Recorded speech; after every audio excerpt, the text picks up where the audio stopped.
Welcome, everyone. This is your friend, the DN What If, here with another exciting fanfiction. Today, we're diving into the story of what if Deku became the most feared villain in all of hero society? If you enjoy this video, don't forget to hit that like button and subscribe for more fanfiction content just like this. Now, let's get started with the fanfic. I'm afraid there's no chance of your son having a quirk, Mrs. Midoriya. I'm so sorry, Izuku. I'm so sorry. You're even lower than dirt. You're quirkless. What were you thinking, running in like that? Leave the hero work to the heroes. It's good to have dreams, but you should accept the reality of your situation. If you want to be a hero so bad, take a swan dive off the roof. Maybe you'll be born with a quirk in your next life. I'm sorry, but you can't become a hero. All the words told to Izuku Midoriya since he was 4 years old, all the way up to when his idol, the #1 hero and the symbol of peace himself, All Might, echoed in his brain over and over, unyielding in their torment on the green-haired boy. After charging in to save his friend-turned-tormentor from the sludge villain that tried to take him earlier that day, he had been lectured by nearly every hero present for his foolhardy actions. He was now dragging his feet as he lifelessly made his way home, with a lost, distant look in his eye. Izuku was so lost in his unrelenting thoughts, he didn't realize that he'd taken a wrong turn and wound up at a stray convenience store. The green-haired boy rummaged in his pockets for his lunch money, at least what money he had left after Bakugo took most of it. He supposed he deserved a little snack after what had to be the worst day of his life. That, and he wanted his mum to know that he had eaten that day, to a degree at least. He found a few spared coins at the bottom of his uniform slacks, only for one of them to slip out of his grasp and start rolling away. He chased after it, running around the corner to where the garbage dumpsters would be found. As soon as he did, he immediately hid behind one of the large rusty containers as he took in the sight of 2 figures before him. One of them was a man who was as skinny as a twig with ash-gray hair, was held up and pinned to the wall by the scruff of his dark gray blazer, wearing a pink shirt and a gold chain around his neck.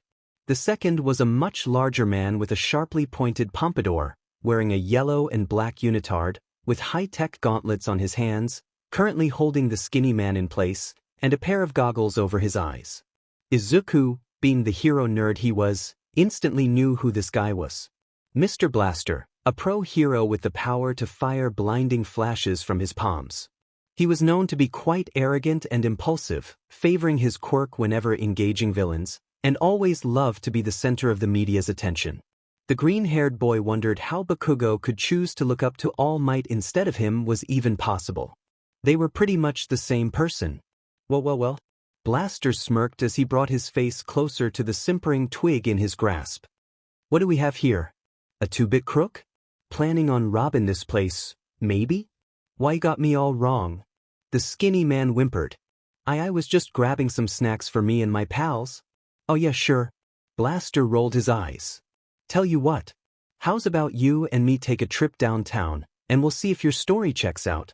The threat of being dragged to the cops spooked the skinny man. Falling back to desperation, he raised his arm, where a small set of razor blades popped out of his wrist. The skinny man began flailing his free arm around, eyes shut tight and on the verge of crying as he tried to get a lucky shot in on the hero holding him. The blasting hero dodged the skinny man's surprise attack, smirking to himself at the twig's pitiful attempt to fight back. Attempting to harm a hero on the job, huh? You just earned yourself a nice cozy jail cell. And don't worry about your pals. I'll make sure they join you soon. He then took one of his hands from the skinny man, a bright light beginning to build in his palm, causing his goggles to flash in its light. But before that, I think you need some softening up. No, the skinny man wailed, still putting up his pitiful attempt to fight back. Izuku was still crouched down hiding behind the dumpster, unable to take his eyes off of the sight of a hero abusing his power on a supposed criminal who hasn't committed any crime. All of a sudden, the image before him started to change, morphing into a sight that was all too familiar to him. A green-haired boy, with freckles dotting his cheeks, pinned to the wall with his hands up for protection. And a blonde-haired boy the same age as him, wearing a cruel, superior smirk on his face, as he held the other by his collar with one hand and sparks flying from his other threateningly. For the second time that day, what Izuku Midoriya did next was out of pure, utter instinct. The goggles. Both men looked to where the outcry came from. The green-haired boy had jumped out from behind the dumpster, his knees shaking, his eyes close to tears, but his teeth grit in determination. Go for the goggles. He'll blind himself with his own quirk if he doesn't have them. What the heck are you doing, kid? Blaster barked, leaving himself wide open for the skinny man, who in a fit of desperation, followed the boy's advice, and sliced the goggles off of the blasting hero's head. Blaster shook himself from the attack, looking back at the twig in his grasp with a snarl. Why, you little... Midoriya's body suddenly acted on its own, running toward the muscle-bound hero and grabbing hold of his free hand. With as much strength as he could muster, he shoved the glowing palm into Blaster's unguarded face, where a flash of light exploded from the hero's palm. A hurrgafka. The blasting hero cried out as he let go of the skinny man, who fell to the ground with a thud and brought his hands to his face. My eyes. My eyes. Izuku was frozen stiff as he watched the hero flail in agony, his eyes wide with shock. He was taken out of his shock when the skinny man grabbed him by his hand. Let's get out of here. Izuku let the man lead him away from the scene, the two of them running as far as their legs could carry them. When they reached a good distance away from the store, the two turned down a dark alleyway. Once out of sight from any bystanders, the skinny man let go of Midoriya, the two taking a moment to catch their breath. Think we lost him? The skinny man heaved. We'll be safe here. Eh? Izuku's only answer was letting out a long, shrill scream of horror. I attacked a hero. Oh my gosh, oh my gosh, oh my gosh. My life is over. I'm gonna be hunted down. The police will come after me. Heroes will come after me. And my mum, oh my gosh, she's gonna kill me.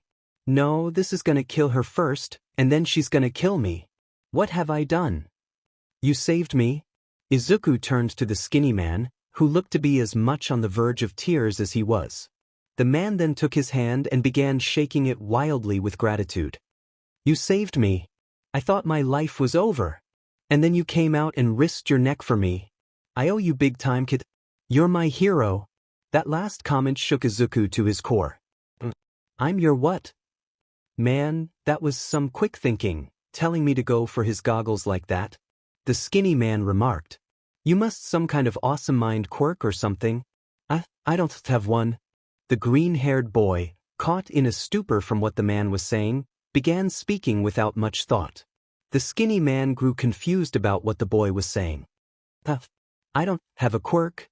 Izuku braced himself for the predictable reaction and ridicule he'd receive whenever someone found out the worst thing about him. I'm quirkless. Silence.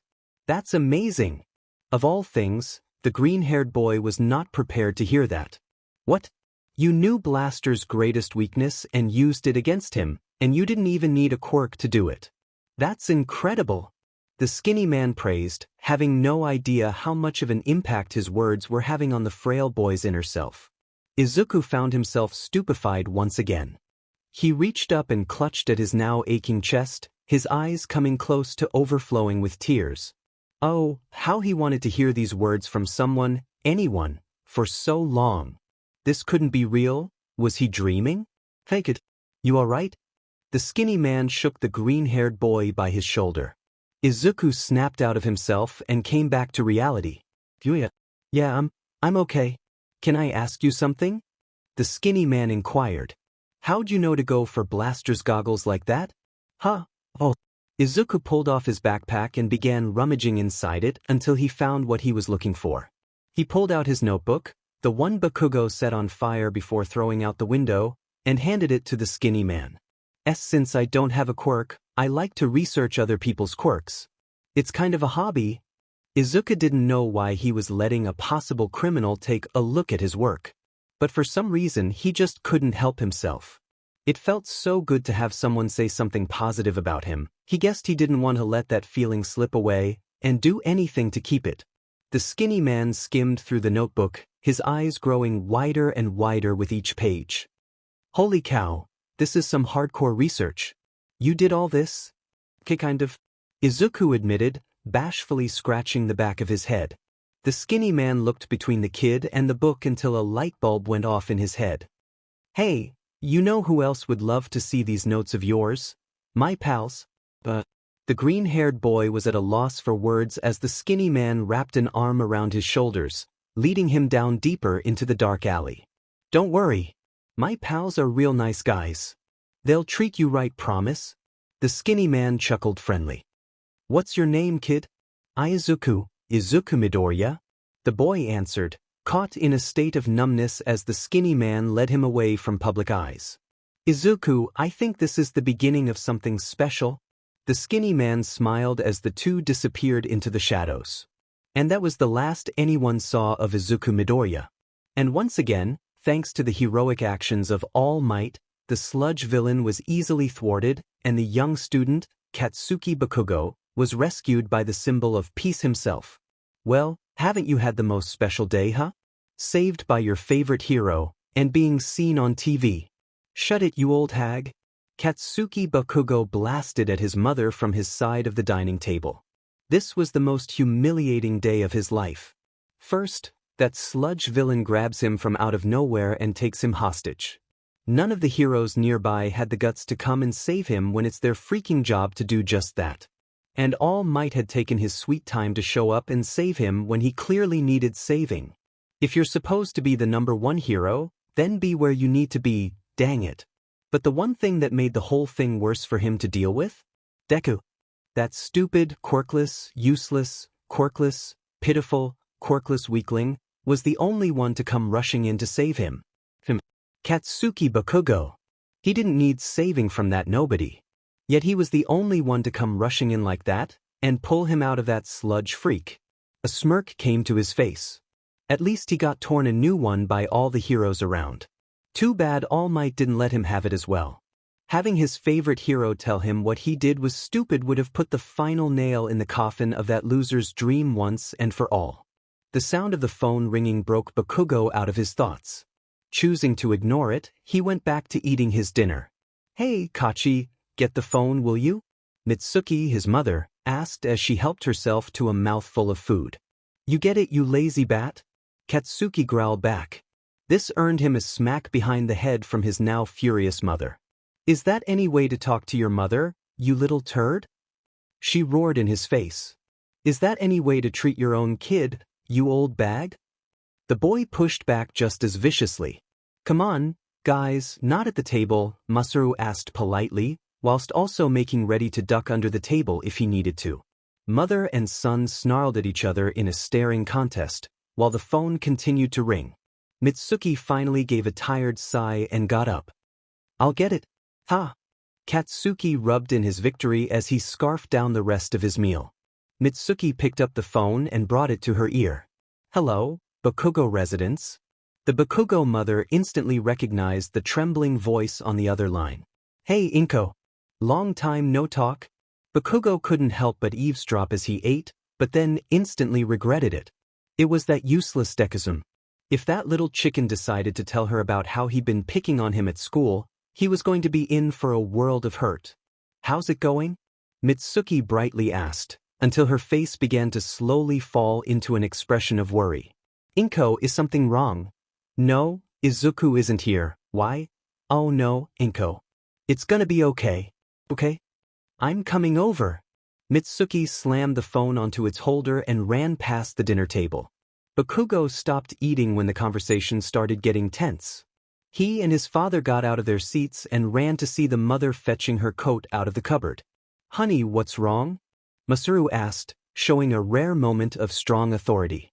Izuku's gone missing, was the woman's answer as she pulled her coat on. I'm heading over to Inko's right now to see what's up. You want to come with Katsuki? The boy shot his head up at the question. There was a time when he and Deku were once friends, but when he got his quirk and Deku didn't, their friendship became nullified. Heck no. I don't want anything to do with that quirkless nobody. A hand grabbing hold of his collar and pulling him close to the seething face of his mother made him instantly regret his answer. Mitsuki knew the reason why her son stopped hanging out with Izuku was that the poor boy didn't have a quirk, and it was garbage like this that she couldn't stand coming out of her son's mouth. As much as Mitsuki wanted to let her spoiled brat of a son have it, she had more important things to do. She took a deep breath to calm herself before speaking once more. I haven't got time for this. We'll talk later. She let the boy go and dashed for the door, slamming it shut. Bakugo stood in the hallway stunned by the look in his mother's eyes. She had never looked at him like that before. Katsuki turned toward his father, who just looked at him with nothing but disappointment. He turned back toward the dinner table and continued with his meal. Katsuki was astounded by how he was being treated. There was only one thing he could do when times like this arose in his life. Blame Deku. It was all his fault for disappearing in the first place. Why was he getting punished? That stupid little crybaby always did get everyone's attention more than him. Well, wherever the little nobody had run off to, he'd better do himself a favor and stay there. Because if Deku ever showed his face again, he was going to get it. Izuku Midoriya never returned home that night. Or the next one. Or the one after that. Inko and Mitsuki contacted the authorities, who put out a missing person alert for the boy. Days turned to weeks, but there was no sign of Izuku anywhere to be found. Local heroes were notified of the boy's disappearance, promising to keep a lookout for him.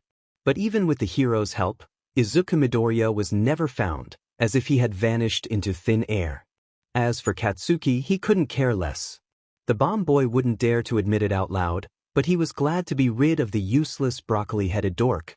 He couldn't fathom why his parents were making such a big deal out of the green-haired nobody in the first place. He also couldn't understand why the loser's mom was so torn up about his disappearance either.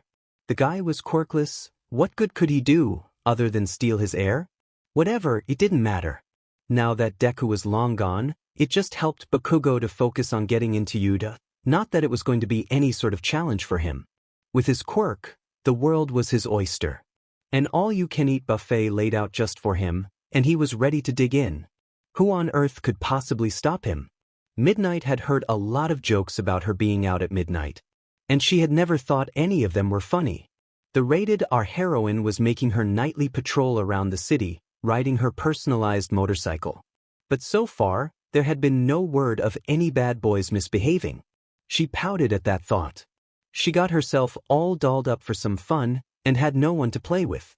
Wasn't there anyone out there that wanted to try to top the Dom? Her earpiece crackled to life before speaking. Dispatch to all hands. We've got a break-in at the South Street Bank. Suspects are considered armed and dangerous. Any authority or heroes, please respond.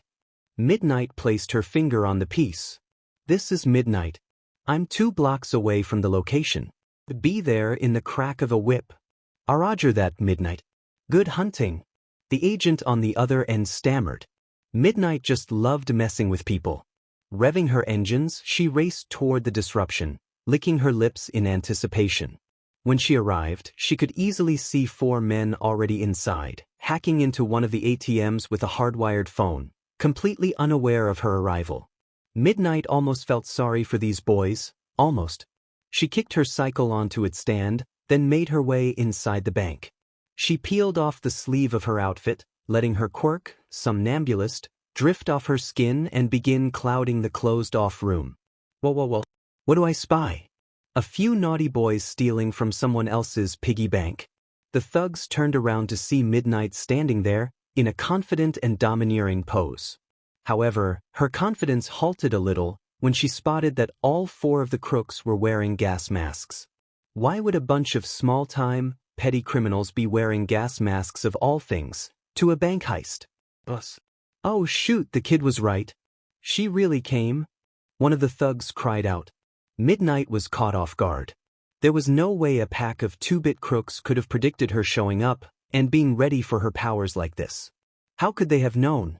Did they plan this? They sure didn't seem the type to formulate such a trap. Her thoughts were suddenly interrupted when an enormous fist struck her in the back of her head.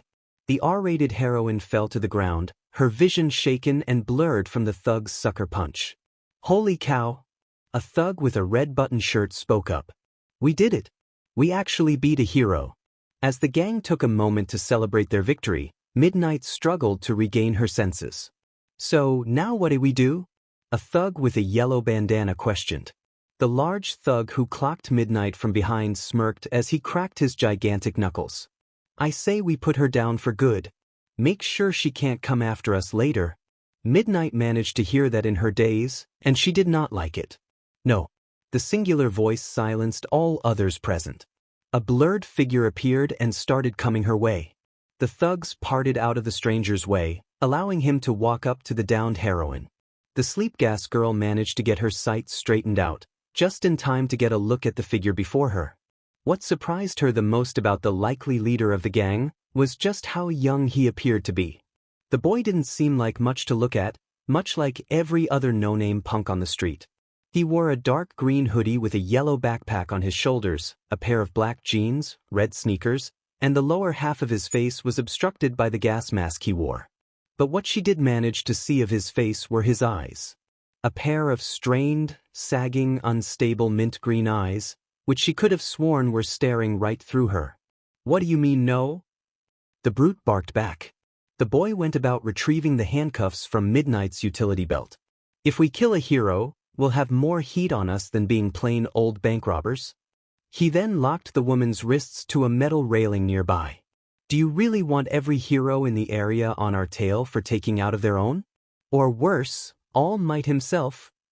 The crooks break out into a cold sweat at the mention of the symbol of peace. No way did they want a piece of him. Seeing that his words had sunken into their heads, the boy stood back on his feet, leaving Midnight restrained on the floor. Grab what you can, and let's go. The cops will be here soon enough. All right. The crew of crooks got back to work, raiding each of the ATMs for all the cats they had in stock. All Midnight could do was watch, defeat hanging heavy over her. How could this have happened to her? How did these guys know that she'd be the one to show up? How could they have been so prepared to deal with her and her quirk this whole time? It was at that moment that it clicked for her. It's you, isn't it? The boy turned back slightly when he heard her. Glad to have gotten the boy's attention. There have been reports of a villain who's been able to analyze heroes and decipher the weaknesses of their powers. And that's you, isn't it? The boy turned back to face her and began to slowly walk toward her. Is that your quirk? Midnight inquired. To recognize people's quirks and the weaknesses they have? The boy knelt down to look the dom heroine in the eyes, his ragged own piercing into hers. No, it isn't. The dom heroine felt a flutter of nervousness pass through her body but forgot all about it in an instant when the boy began to reach up to his mask. As a matter of fact, he removed the mask and revealed a small button nose, a pair of cheeks pecked with freckles, and the most terrifying smile that Midnight had ever seen on a human face. I don't have a quirk. The R-rated heroine was stunned silent at the sight of such an unhinged grin.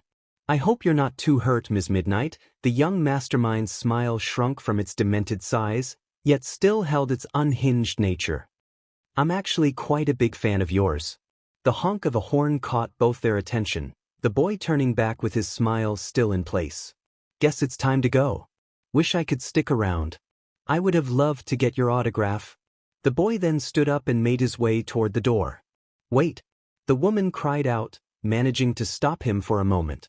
She just couldn't let him go without taking one more question. Who are you? The boy turned back slightly to look her in the eye once more. He placed his mask back upon his face before giving her an answer. Deku. Bakugo was sitting at his desk in school, looking up at the ceiling with his usual scowl. He turned back to his side to look at the vacant desk where Deku used to sit. Ever since the quirkiness nobody vanished, the tone around Aldreda High School had completely changed. He growled. Even when he wasn't around, the Deku still had to have some notion of existing. Whether he was here in the flesh, or when other people were talking about him. So, what do you think happened to him?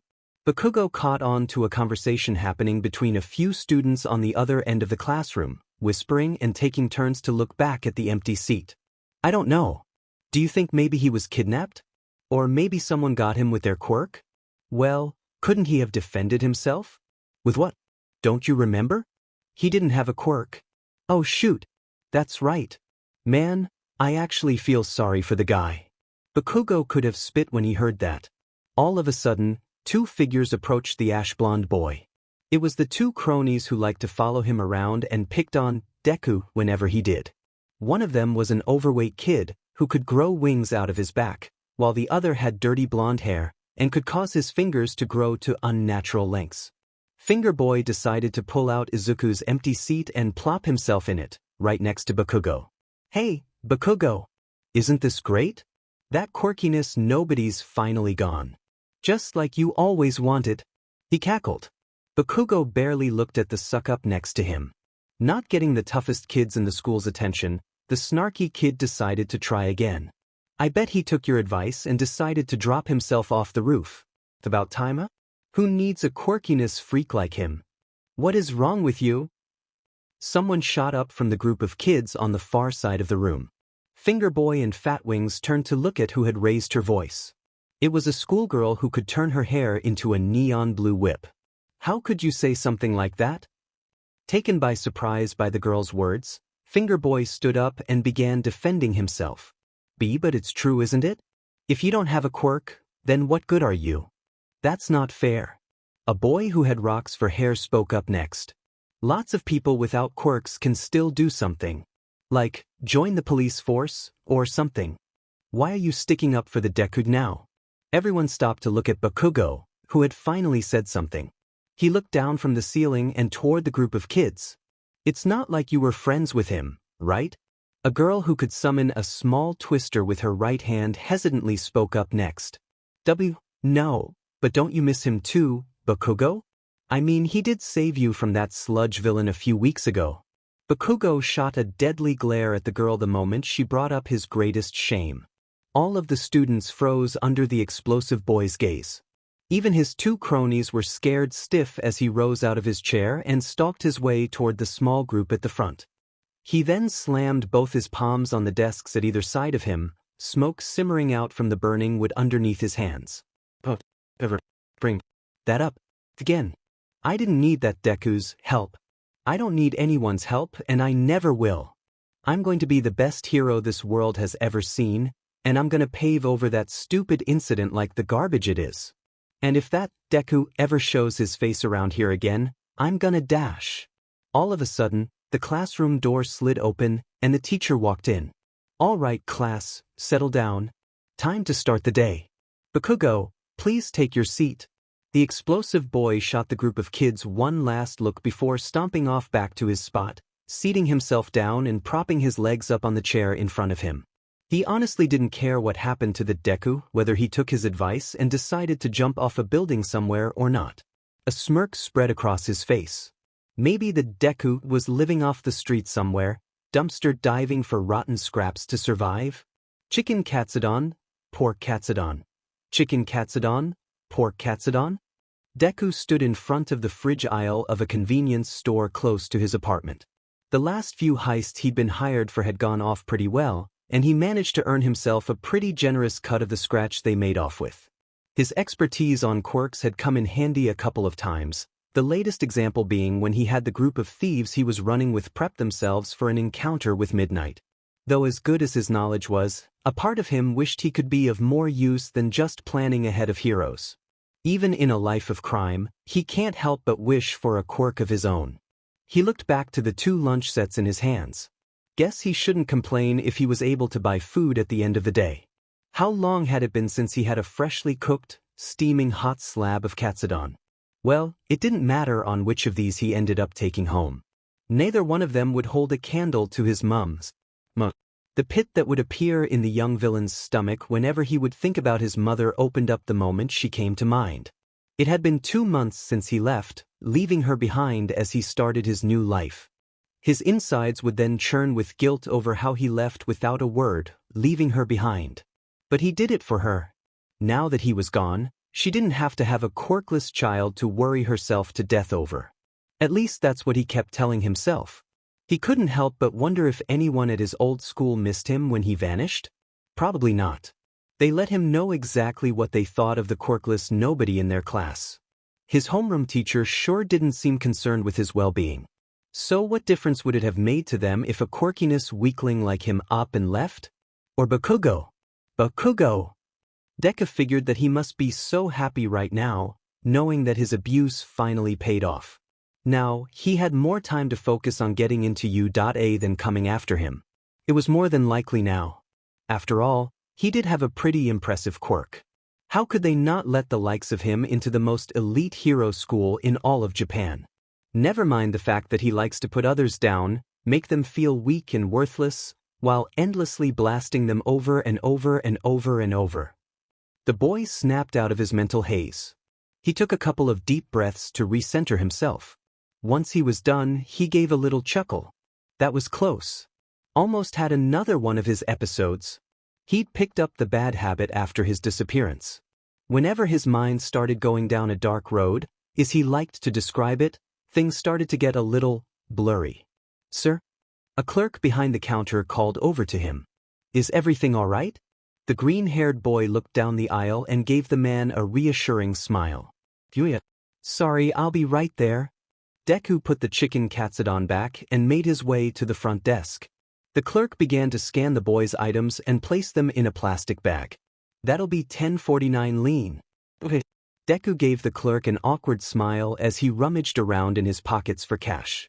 Once he paid the clerk, he took his purchases and headed for the exit, when he bumped into someone on their way in. "Oh gosh. I'm sorry. No need to fret, my boy. No harm done," the man replied in a flamboyantly polite tone. Deku managed to get a good look at him, and everything about the figure before him just screamed extravagant. He wore a black tailcoat with an overreaching collar, a pair of low-hanging striped pants, a dark purple scarf, slicked back gray hair with a single curl at the front, and a short beard and a handlebar mustache sitting above his mouth, holding a silver cane by his arm. The man clearly stuck out like a sore thumb, but at the back of the young analyst's mind, something about this eccentric stranger seemed familiar. The sharp-dressed stranger placed a friendly hand on the boy's shoulder. "Might want to make yourself scarce, lad. It's about to get quite rowdy around here." The stranger walked away, and Deku decided to follow his advice and walk out of the store. The clerk behind the counter had no idea what was happening until the stranger drew a knife on him in one hand, whilst revealing a briefcase in the other. "I do apologize for the inconvenience, my good man, but would be so kind as to open the cash register and retrieve all of your cash, please?" The stranger flashed a dashing smile, as the now quaking clerk did as told. Up above the store, perched on the edge of a building, a small girl with enormous crimson-red pigtails and dark-rimmed eyes watched the robbery take place. She recorded the whole thing with a camcorder in her gloved hand and had a beaming smile that was threatening to bubble over with giddiness. "You're doing great, gentle," the tiny girl squeaked. "Your next video is gonna be the best one yet." She kept the lens on the flamboyant thief as the clerk placed the last of the cash in the briefcase. She saw the star of her shot raise a hand to his ear and heard his voice come to her own. "I don't doubt it for a moment, La Brava. Be sure to get my good side, won't you?"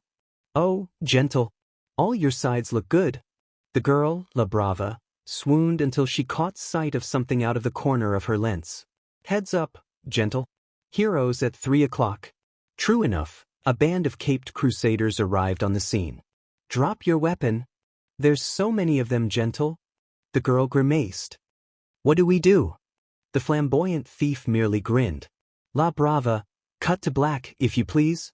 Deku did indeed leave the store but decided to forego heading home so he could witness the robbery.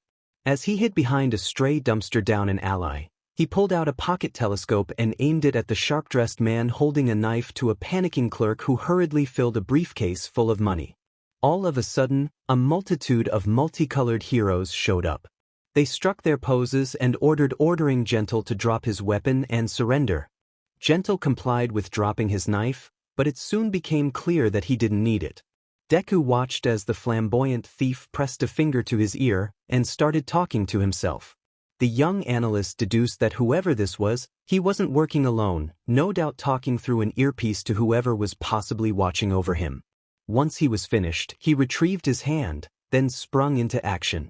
The moment the thief engaged the heroes in battle, Deku had pulled out his notebook and begun scribbling so fast, the paper was close to catching fire.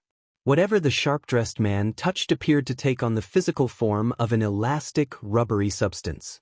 For example, with a touch of his hand, he turned the hard flat parking lot ground outside the store into a bouncy, unstable mass that caused the heroes to lose their footing. When one hero attempted to rush him, the thief made an invisible bounce pad out of the thin air itself, taking the hero by surprise and launching him across the way. He even went as far as to turn the whole store itself rubbery and started bouncing the heroes against it like a giant pinball machine, with the heroes as the balls. As the last of the heroes fell to the ground with a pained groan, Gentle dusted himself off after the scuffle was over and pressed his earpiece once more. I do believe that it's time for us to go. Post haste, my darling girl. High on top of a rooftop, a pint-sized girl with dark red pigtails watched over the man with a pocket camcorder. She wore the same style of flashy clothing as the flamboyant thief, with dark edges framed around her bright pink eyes. We can't leave now. You forgot the cash. Pishtash la brava. Gentle scoffed whimsically. I'm merely paying the appearance fee. As the gentleman villain walked away from the scene of the crime, a plethora of bamboo shoots shot out from the ground before him, cutting him off from his escape. Gentle. The tiny girl La Brava cried. Hold it right there. Gentle froze on the spot. Deku saw the bravado he'd shown up to that point all of a sudden disappear. The young analyst took note of the thief's trembling legs, quivering lip, and wide, shaking eyes the gentleman villain now wore. The flamboyant thief slowly turned around to face the new hero who'd shown up. It was a middle-aged man wearing a dark green ninja uniform, with 2 bamboo shoots strapped to his back, and a pair of bamboo stalks over his ears. Deku recognized him as Takeshita, the bamboo hero. Gentle? What's the matter? La Brava called into the man's earpiece so loud, Deku was able to hear it from where he was. He doubted the villain could hear her, stuck in his stupor no doubt. Takeshita took a fighting stance, prepping himself for whatever attack would come. You may have taken down those other heroes, but I guarantee I won't be so easy to beat. Gentle said nothing. He couldn't if he tried. The bamboo hero took notice of this and smiled. What's the matter? Scared stiff now that a real hero's shown up? He began to approach the stunned villain with a reaching hand. Gentle, please. Get out of there. The voice of the tiny partner in crime sounded close to tears. The flamboyant thief finally came back to reality but was still shaken. He began to look for a way out of there, but Takeshita was one step ahead of him. He sprouted more bamboo shoots around the two of them, reaching high into the air. Gentle was once again caught in a daze at the sight of the bamboo hero's ability. The shoots seemed to start reaching down on him, closing in to seal his fate. Time to pay for your crimes, evildoer, Takeshita declared dramatically. He was so caught up in his victory, he failed to notice someone bending one of his bamboo's shoots backwards behind him. Wow, it's Takeshita. Can I get an autograph? Well, of course you can. The call of a fan was more than enough to grab the egotistical hero as he turned around, right into a faceful of his own bamboo. The force of the swing sent the hero flying across the parking lot, skidding across the gravel and landing headfirst into a car door, clutching at his aching head. Aergerd, what the heck? The sight of his old classmate sprawled out on the pavement shocked Gentle out of his trance. He looked to the one who came to his aid, seeing the boy in the green hoodie he'd passed a moment ago, now sporting a gas mask to hide his face. The green-haired child turned back to him with a look of desperation through his mask lens. Run. Gentle did not need to be told twice. He turned on his heel and made a desperate dash away from the scene, the young analyst on his tail. The flashy-dressed villain turned his earpiece on once more. Apologize for the delay, my dear. Time to make our getaway. All right. La Brava pulled herself together after her scare, as she packed up her recording equipment and made a break for it, hopping from one roof to the next, as if she were light as a feather. Gentle and Deku ran down an alleyway, where the thief used his quirk to bounce between the tight walls to the top. Gentle looked back to see Deku heading for the fire escape and scampering his way up the steps and ladders. La Brava hopped to the rooftop and leapt toward Gentle with tears spilling from her dark eyes. Gentle. The thief was quick to catch the girl in his arms, holding her close. It's all right, La Brava. I'm still here. What happened to you out there? The pigtailed girl wailed as she pounded her tiny fists on the man's chest. I thought I was going to lose you. I'm sorry, me dear La Brava. Gentle apologized with a pained expression. I was caught unaware for the moment. His demeanor brightened when the green-haired boy reached the top of the escape, gasping for breath as he fell to his knees. I did it again. The young analyst gasped. I can't believe it. I did it up again. Fantastic work, my boy. The flamboyant thief congratulated the heaving youth as he took his hand and shook it vigorously. Your quick thinking was nothing short of heroism. Deku would have said it wasn't a problem if he wasn't too busy panting for breath. The air he'd managed to get back suddenly pushed back out of him when La Brava ran up to him and tackled him with a hug. Thank you for saving my gentle. That was what did it. Deku couldn't hold out any longer. With burning lungs and a lack of oxygen, the boy's eyes rolled over and he fell to the ground unconscious. My boy. Oh no, I killed him. The darkness began to fade as Deku came back to his senses, the feel of a warm, wet cloth being dabbed on his forehead. As he opened his eyes, the first thing he saw was the little pigtailed girl holding the cloth, a smile coming to her face. Gentle. He's waking up. He's waking up. Splendid, La Brava. The gentleman villain made his way over and knelt down to the young analyst's level. How are you feeling, my boy? A little woozy, but all right. Deku cautiously sat up from the sofa where he lay, taking a look at his new surroundings. It was a rustic European-looking apartment, with polished wood flooring and floral-patterned walls. The boy then felt something missing as he started frantically snapping his head back and forth. My backpack.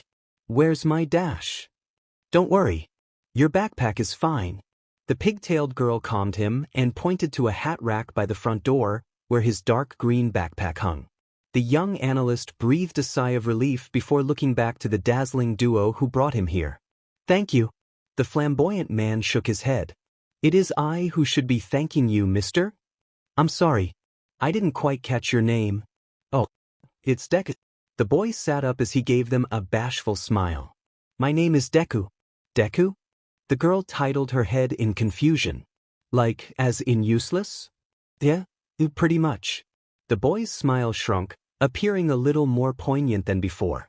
It was at this point that the pigtailed girl noticed the edges of the boy's eyes. Dark and haggard, just like hers. Gentle decided to try and move things along by clearing his throat. Well, mister, allow me to introduce myself. I am Dash. Gentle criminal. The boy immediately brightened up, taking the two by surprise. I already know. I've seen all of your videos. I also saw how you took down all those heroes. Your quirk is amazing. How long does the elasticity of something you've touched last? Is there a limit to how long something you've touched stays all rubbery? What about, oh, I'm rambling. I'm sorry. Gentle was taken aback by the boy's sudden enthusiasm but gave a delighted chuckle nonetheless. No, not at all. Always a pleasure to meet a fan. The pigtailed girl was hopping on her heels by the time Deku was done ranting and jumped up onto the arm of the sofa to get closer to the green-haired boy. Gentle's quirk is really great, isn't it? Deku looked to the little girl by his side now, her pink irises sparkling brightly through the dark edges of her eyes.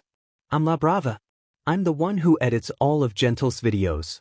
The young analyst gave the girl an awkward smile. And nice to meet you. The girl hopped back down and covered her blushing cheeks with her gloved hands. I've been Gentle's biggest fan since I first saw him online. Since then, I've been his partner in crime and right-hand girl. She then struck a pose with a peace sign. There's nothing I wouldn't do for my Gentle. The boy gave an uneasy laugh, only to be taken by surprise as Gentle knelt down before him and took one of his hands in his own. My dear boy, I cannot thank you enough for what you did for me back at the convenience store. The flamboyant thief smiled warmly at the boy who saved him. I implore you to stay and have tea with us, as a sign of our gratitude. Tea? Deku spotted a table on one side of the room where a steaming pot of tea could be seen, along with a selection of cups and a large plate of biscuits. Please? Deku looked down at La Brava's hopeful face. Gentle makes the best tea. I guarantee you'll love it. Deku couldn't find it in himself to say no to that face. Besides, he had left his groceries behind during the escape, so he'd be lying if he wasn't a little peckish. I guess I could have a cup? Deku hadn't felt this anxious in a while. Gentle stood over him as he poured the boy a cup of Earl Grey with the practiced grace of a butler. So, Mr. Deku, might I ask how long it has been since you began walking down the path of villainy? 2 months, Deku answered nervously. I haven't really done that much to be called a villain just yet, to be honest. I've only helped a few gangs hold up a few pawn shops and ATM banks, that's all. Ah, humble beginnings. Gentle mused cheerfully as he made his way over to La Brava, who was gushing like a schoolgirl as Gentle poured her a serving. So, what was it that drove you down the path of villainy, my dear boy? The green-haired boy squirmed in his seat at the question. I'd rather not talk about it. Oh, my apologies, Mr. Deku. The flamboyant man bowed as he made his way to his seat at the other end of the table.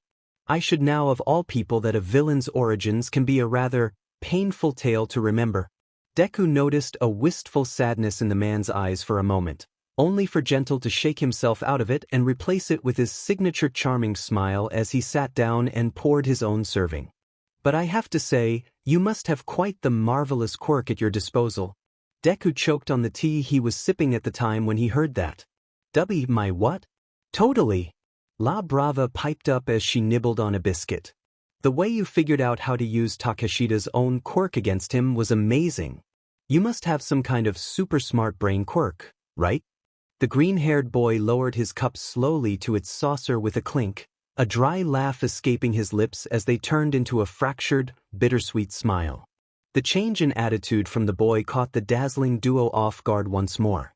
Actually, I don't have one, the boy confessed. The two thieves looked to one another in confusion once again before Gentle spoke. Come again? Deku peered into the steaming brown liquid before him, bracing himself for what was to come. A quirk? I don't have one. I'm quirkless. Deku looked back up at the surprised faces of the two who saved him. La Brava's jaw had dropped, allowing her half-eaten biscuit to fall out of her mouth. Gentle had frozen mid-pour, still pouring down into an overflowing cup. I only know so much about heroes and their quirks, because I always wanted one for myself, the green-haired boy went on, drumming his fingers on the table out of turbulence.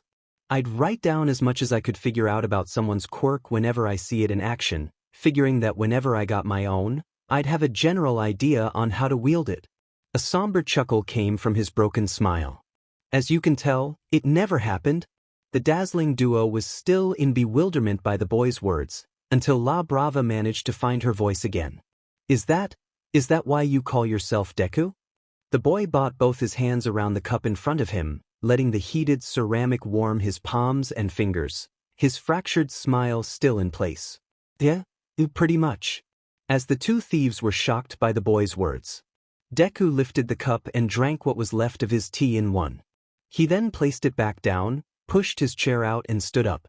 I think it's time for me to go. Thank you for helping me. And for the tea. I'll be sure to give your next video 5 stars. The boy started to make his way for the door. As he passed Gentle, the man was caught in a stream of his own thoughts. Memories of who he was before, how a deadly mistake sealed his fate, and how the world around him turned against him all of a sudden.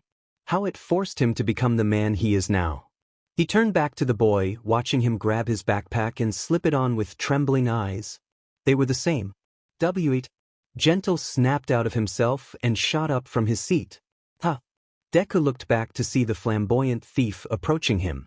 My dear boy. Please don't go. Gentle pleaded. I apologize for my and my partner's behavior. We just had no idea that you were Dash. It's fine. Deku waved him off. It happens all the time, Dash. Well, it shouldn't. La Brava called out as she slammed her tiny hands on the table. You have such an amazing skill, and you don't even need a quirk to use it. That's not nothing, that's incredible. Deku found himself speechless at the girl's words. The pigtailed girl looked to the ground with distant eyes. I can't say I know what it's like to be quirkless, but I can guess that it hasn't been easy for you. The sound of a bunch of schoolboys laughing rung in her ears as she said this. Deku was stunned in place by the girl's words, then was taken out of his shock when he felt Gentle grip his hands around his shoulders. Dead, my boy. You have a gift. A gift that can elevate you to the highest platform of villainy. Anyone who turns you away for something you cannot help is nothing short of a fool. The vision of a skinny, ragged #1 hero flashed across the young analyst's mind when he heard that. It was followed by the memories of an explosive blonde with a superior sneer looking down at him with sparking palms ready to blast. The green-haired boy gripped his hand into a tight fist out of simmering anger at the unpleasant thoughts. He then looked back up at Gentle with a brightened smile. The darkness around his eyes seemed to fade for just a moment that was missed by all. "Thank you." Gentle was glad to see the boy cheering up a little, then his eyebrows shot up in inspiration. "La Brava, might I have a word with you in private?" "Of course, Gentle." The pig-tailed girl chimed happily. The two then zoomed over to the other side of the apartment in a crouched huddle. They whispered to one another until Gentle poked his head up. "A moment if you please, dear Deku." "Sure." The boy agreed quizzically. As the two went back to their whispering, Deku thought to himself how much of an odd pair these two were. Then again, he smiled as he thought about how nice of an odd pair they were. The two eccentric crooks came back to him. Gentle cleared his throat as if preparing to make a grand declaration. "Deg, my boy. I and my La Brava have discussed it, and we would like to present you with a proposition." "A proposition?" Deku mimicked. "Like a job?" "In a manner of speaking." The flamboyant thief continued. "I believe that it wasn't by mere chance that we crossed paths back at the store this day. I believe that a much larger power was in play for the three of us to meet. You may not have a quirk, my dear chap, but you certainly have more than enough talent and intelligence to make up for it. As thanks for rescuing me from the enclosing jaws of justice, I, gentle criminal, shall take you under my wing and teach you all that I know of being a villain extraordinaire." "Wait, what?" Deku was flabbergasted by the offer. "You want to mentor me?" "Indeed." The man swept a dramatic arm across the room. "I shall teach you how to pilfer, pillage, and plunder with the grace of a master thief. Your training shall be long and difficult, but I see the coals of potential within you, waiting to be pulverized into diamonds of refined experience. And that's not all." La Brava piped up next. "I can teach you a thing or two as well. Not to brag, but I just so happen to be a world-class master hacker." Deku was getting more and more blown away by the second. "No way. That's incredible. How do you learn so much about hacking when you're such a little girl?" That caused the pigtailed girl to stamp on the green-haired boy foot. "I'm 19, you broccoli-headed dummy." "Arg.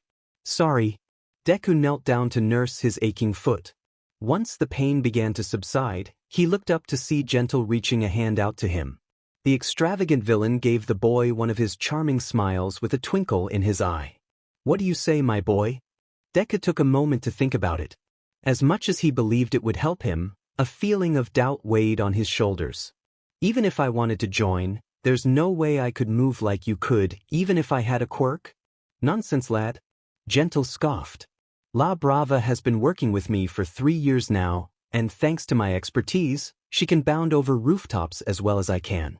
La Brava showed Deku the proof by leaning forward and standing on one hand.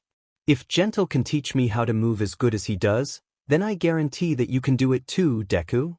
So, how about my boy?" Gentle offered once more. The green-haired boy gave it another thought. To this day, the memory of what his former hero, said to him on that rooftop still echoed in his mind. How he should accept the reality of his situation. But as he took a look at his life, a real deep, close look, could he really accept it? To be mocked and looked down on by everyone around him for not being like them? To be pitied by his mother, treated like he was frail and helpless for the rest of his life, whilst bringing her down at the same time? To be beaten and abused by the likes of Bakugo for the rest of his life, watching as he became a hero beloved by all, while he drifted away to be forgotten? Izuku may have taken all of that, but Deku wasn't going to let that happen. Not by a long shot. Gentle caught sight of a slightly dark smile spread across the boy's face. Before he could voice his worry, the smile was gone, replaced with a warm, confident one, as the green-haired boy reached up and took his hand. "I'll do it. Thank you for this chance. I promise I won't let you down." The flamboyant thief gave the boy a smile of his own, mostly to mask his worry. Gee, glad to hear it. The deal was set. There was no going back. With this step, Deku had fully embraced his new life as a true villain. Unseen to the dazzling duo taking him on, the boy's eyes grew darker, and his smile contorted back into a twisted grin. This was going to be fun. I'm happy to hear you wish to join us as a teacher for the new semester, Toshinori, but I can't help but feel that there's more to this change of career than you're letting on. A small, white-furred creature wearing a black waistcoat and tie probed as he poured a cup of tea and handed it to his guest. A disheveled, skinny, sickly man sighed resolutely at the principal of UA's inquiry while taking the offered drink. As usual, you can read me like an open book, Nizu old friend. He took a sip of his tea, slowly as to not cause a coughing fit. Nizu waited patiently while Toshinori took a sip before speaking. I suppose it was only a matter of time before Nightai's warning caught up with me. My power is starting to fade at a quicker pace than usual. I can only maintain my all-might form for up to 4 hours now. It's only a matter of time before One for All leaves me for good. Nizu nodded in understanding. And so, you've decided to become a teacher here, so you can find a worthy inheritor to your power. Admirable, but I can't help but feel that this should have happened much sooner than now. The shriveled-up symbol of peace begrudgingly agreed as he looked down. I know. I was too caught up in staying as the symbol of peace that I let myself grow worse in the process. My foolishness has cost me greatly. The man turned his head back up with determination in his eyes. But I want to make things right while I still can. I have to find a worthy wielder of One for All before it's too late. As I understand, Nightai has found himself what he describes as a worthy candidate for One for All in one of our secondary students. The principal brought up. Perhaps I can have you meet with him out of a random coincidence? Your manipulativeness knows no bounds, old friend. The deflated number 1 hero laughed before blood spluttered from his lips. It hurts to laugh. Nizu handed the disheveled man a handkerchief so he could wipe the red from his mouth. Thank you. He handed the cloth back, which Nizu politely declined. Toshinori pocketed the blood-soaked rag before speaking again. I'm sure he would be a fine example, but I believe I already found the one I'm looking for to take my place. You have? The sentient creature's beady eyes widened at this. Well, that's wonderful. What's his name? Will he be applying for UA next year? The withered All Might stared to the floor once more with disappointment. I don't believe so. It was only for a split moment, but I wasn't able to get a name. The only things I do know is that he has long, curly green hair, freckles, and he doesn't have a quirk. I see. Nizu placed his paws together as he rested his arms on his desk. A sort of kindred spirit, I assume? Toshinori swallowed the bitter taste of regret in his mouth before speaking again. He has the makings of a great hero, Nizu.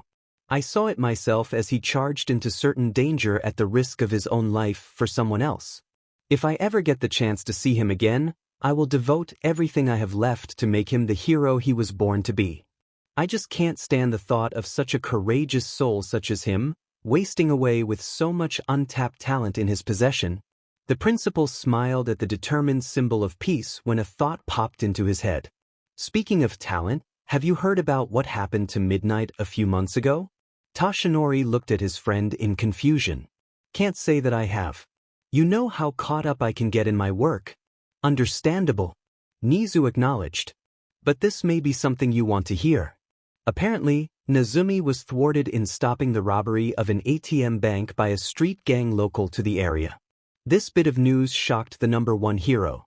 Midnight was defeated? Is she all right? Calm yourself, Toshi. Yes, Nezumi is fine, but she was more concerned with who was leading the group rather than herself. The sentient creature explained.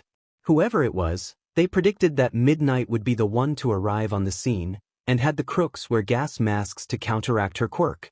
They managed to get the drop on her and restrain her, allowing them to grab what they could and make their escape. The deflated All Might shuddered at the news. Thank goodness she's all right. So what you're saying is that we may have a new villain on our hands that can see into the future, much like Night Eye can. The principal shook his tiny head.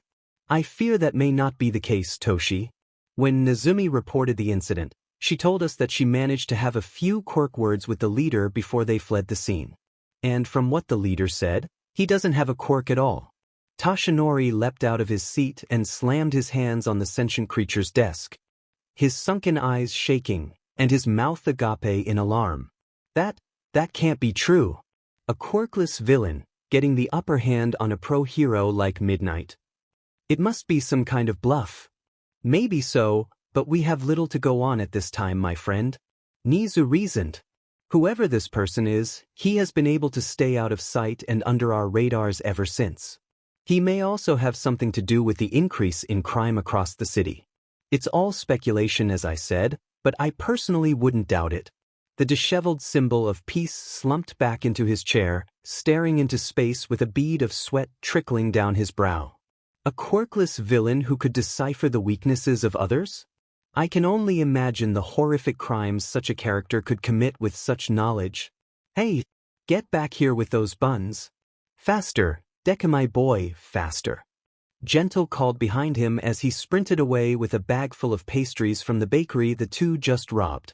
I'm going as fast as I can, Gentle, sir. Deku was hauling his own load of baked goods, barely keeping up with the sharp-dressed man up ahead. The flamboyant thief pressed a finger to his ear as he contacted his pint-sized accomplice. Mission accomplished, La Brava, my dear. Time to make our escape, post-haste. You got it, Gentle. See you soon. The girl voiced back before signing off. Gentle rounded a corner and sped down an alleyway, with Deku following suit. The two ran down the enclosed path, until they spotted a brick wall at the end, blocking off their escape. The elasticity man smirked as he looked back to his protégé. Think you can make your own way up, Deku my boy? The quirkless child wondered what he meant until it came to him. I'll give it a shot, sir. That's the spirit.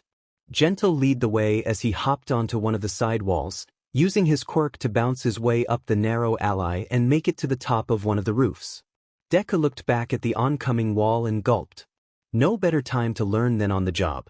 The green-haired boy ran toward the same wall the flamboyant thief hopped upon, and with a little more effort than his teacher, put all his strength into his feet and leapt to the other wall's surface. And again. And again. With the sweat of effort and nerve beating down his brow, Deku managed to hop his way up the narrow alley walls and onto the same rooftop as his mentor. The boy hunched over and dropped his bag as he caught his breath, his lungs burning from his exertion. He was nearly taken off his feet from a hearty slap on the back from a guffawing Gentle. Bravo, Deku my boy. You made it all the way to the top this time. Not bad for 2 months of practice, if I do say so myself. Thanks, Tenudu. The quirkless child. Better catch your breath quick, my boy. The sharp-dressed man addressed. We still have a long way to go before we're in the clear. Think you can handle a little rooftop hopping? Deku looked up at the spanning number of buildings across the city. He dropped his head in exasperation but sighed resolution. Not like I have a choice, is there? Splendid. Gentle beamed. Come now, my boy. Can't keep our darling girl waiting. Gentle bounced away onto the next building over. The green-haired boy took one more deep breath, before sprinting toward the ledge and leaping across the perilous gap, making it to the other side. The boy took a moment to take pride in what he just accomplished, then hurried to follow the flamboyant thief home before he got left behind.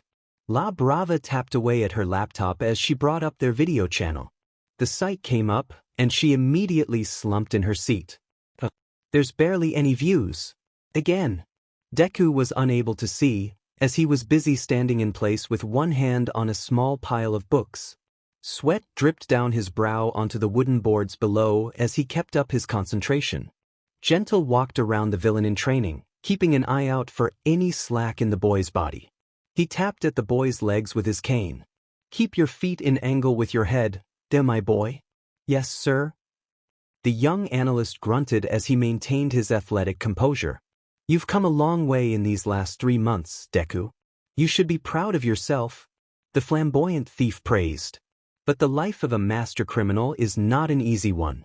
Losing your focus and letting your guard down can end up with you behind bars, or worse. Remember, Always remain vigilant. Yes, sir, I will, sir. The green-haired boy replied as he straightened his supporting arm, lifting him slightly higher. The sharp-dressed man smiled at the boy's tenacity. I think that will be enough for today, my boy. You can come down now. Deku was relieved to hear that. With his newfound flexibility, he leaned his body forward until his feet were touching the floor, and succeeded in standing up until he was right side up again. Thank you, Mr. Gentle, sir. Deku, please, we're long past formalities. Just call me Gentle. The flamboyant thief patted the boy on his shoulder. Now, why don't you get washed up? I believe La Brava is ready to teach you another thing or two. Sure am. The pigtailed girl piped up. I've set up a few new hacking exercises for you to try and crack, Deku.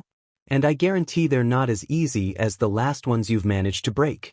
Not only had the young analyst been training in boosting his physical ability, but La Brava, true to her word, he'd been giving Deku instruction on crushing code and intercepting mainframes. It was yet another thing the boy proved to be adept at. Got it, Ms. La Brava? I'll be right there. The boy nodded as he went to get cleaned up. It's okay. Take your time. The pigtailed girl chirped kindly until her brows creased in fury. And stop calling me Ms. I'm not that old. Sorry. Deku bowed in apology. He quickly splashed some water on his face and dried off with a towel. He made his way over to his bag and pulled out his own laptop. He took a seat next to the hacker girl and begun his next lesson. As the day went on, Gentle watched as Deku and La Brava went through several tasks of breaking through high-grade firewalls and security mainframes. Not that the elder gentleman would know anything about that. But he recalled what he and his red-headed accomplice were talking about before, how the boy before them had so much potential, which in his opinion more than made up for not having a quirk. Why, if given the proper chance, the boy could have become a pro-hero. The sharp-dressed man pondered as to what could have happened to the bright young man to make him walk the path he was on now. Wow, Deku! You broke through that firewall in record time. La Brava spoke up after the pair had spent some time typing away. Thanks, La Brava. Deku stopped himself the second he saw the girl's scowl. I just took what you taught me before and applied it to this one. I had to get a little creative at the last second though, dash. But that's all part of the style. The pigtailed girl pointed out. Don't feel bad, be proud of yourself. You're making milestones in hacking technique. The boy simply blushed under the girl's praise. La Brava took a moment to look over how the young analyst made it through her exercise when she spotted a window in the corner of the screen. Hey, what's this? Underground masquerade? That's nothing. The boy swiftly slammed his laptop closed before the girl could read anymore, chuckling loudly and nervously as he started packing up. Oh, would you look at the time? I best be heading out. Thanks for the lessons today. I'll be sure to keep practicing at home. Bye. With the speed and agility he'd picked up over his time with Gentle, the green-haired boy sped out of the apartment with a hurried slam of the door. The dazzling duo looked to one another in confusion and concern for the boy. It was Saturday night on the bad side of town. Deku stood before an abandoned warehouse, where flocks of people bustled around, hoping to get inside. At the large double doors, a colossal-sized man wearing a black mask with a yellow line trim going over the eyes stood, with his entire body made up of jagged white rock with his arms folded. No doubt he was in charge of who got in and who stays out. Some patrons tried to force their way inside, going so far as to pick a fight with the living rock formation. The outcome was a painful prediction that the young analyst saw coming a mile away. However, Deku was just as urgent to get inside but hoped that his way of seeking early access didn't lead him to the same agonizing fate. He had to save himself for later. Deku walked past the stretching line of folks waiting to get in, approaching the rock man with a friendly demeanor. The living boulder huffed in annoyance and hicked his thumb at the queue. Back of the line? I'm sorry, but I urgently need to get inside. The green-hooded boy bowed politely. It's important. Listen, kid, unless you want to wind up swallowing your own teeth, you better dash. The rock man stopped when the boy produced a hefty amount of cash from his pocket. He blinked a few times to make sure his eyes weren't messing with him. That was a lot of cash. With a glance at the line still waiting, he took the cause and pushed the door open. Enjoy the show, kid. Thanks. Deku beamed with a wave as he made his way inside, ignoring the bewildered and enraged looks of the ones who had been waiting all night to get in. However, a snarl from the boulder bouncer scared them all back into place. Deku's senses were immediately overcome with blinding lights and blaring music.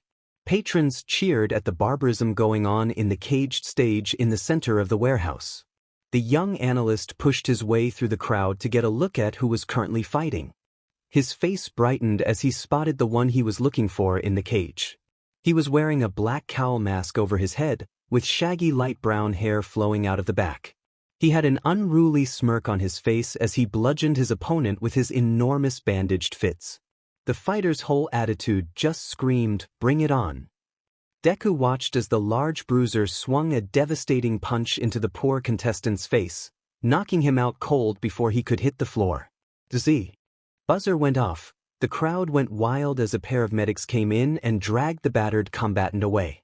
A man in a cheap black suit, dark shades, and blonde hair slicked into an untidy pompadour hairdo skipped into the arena, grabbing a mic that zipped down from the ceiling in his hand. "Ladies and gentlemen, winner by instant knockout, the strong arm himself, the Rappa." The masked marauder shot his fists in the air, letting out a roar of victory. As the crowd cheered for the victor, as well as grumble at how much money they lost on the match, Deku let a twisted grin spread across his face. He was perfect. La Brava typed energetically at her laptop, her eyes glued to the screen as she searched the net. She was so deep in her hunt, she nearly didn't notice Gentle walking up to her side and handing her a cup of tea. "I say, La Brava, what has you so engrossed, my dear?" There was something on Deku's computer that he didn't want us to know about, the girl explained without looking away from the rushing widows on her panel.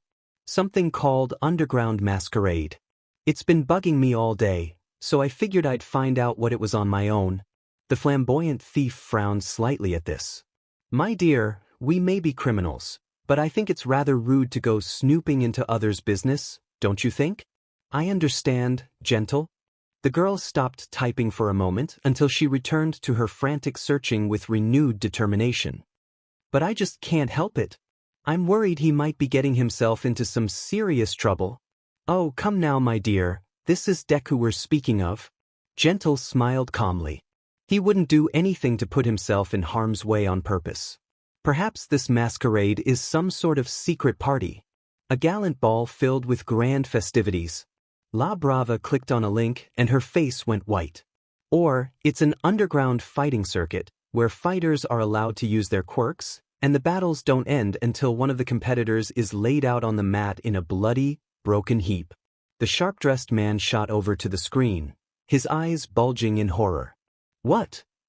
"There's a tournament being held outside of town right now, and it's being streamed live as we speak." La Brava quickly made an account and tuned in for the broadcast. The dazzling duo tuned in, where they saw the Rappa landing blow after high-speed blow on his latest opponent so fast, his arms were a visible, blistering blur. "My goodness!" Gentle recoiled in horror. How could anyone see such barbarism as entertainment? La Brava winced as the combatant-turned punching bag fell to the ground with a painful thud. "I think the better question is, why is Deku so interested in this?" The crowd thundered in celebration for the wild bruiser, as he kept pumping his fists over his head in his high of conquest. "Well, that's just about all the action we've got for you tonight, so the announcer began, only to have the strong-arm man suddenly snatch the mic from out of his hand. "Hey, what the dash? I'm not ready to call it a night yet, folks, how about you?" The masked mutilator bellowed into the mic, receiving a roar of agreement from the crowd. "Tell you what, how's about I take on anyone here who's got the guts to step into the ring with me, right here, right now?" The crowd hollered in approval. "All right." The bruiser grinned. "So, who's first, huh? Who's ready to take on the Rappa?" "I will." Kendo looked to the open gate of the cage, spotting a small boy in a green hoodie making his way inside. The boy gave the bruiser a shy, friendly smile and wave. "Holy cow, it's Deku!" La Brava lamented as she grasped her hair in grief. "I knew he was up to something crazy. What the devil is he doing there?" Gentle despaired as he gripped at the girl's chair. Rappa looked the skinny boy up and down before giving a humored chuckle. I think you're a little outside your weight class, kid.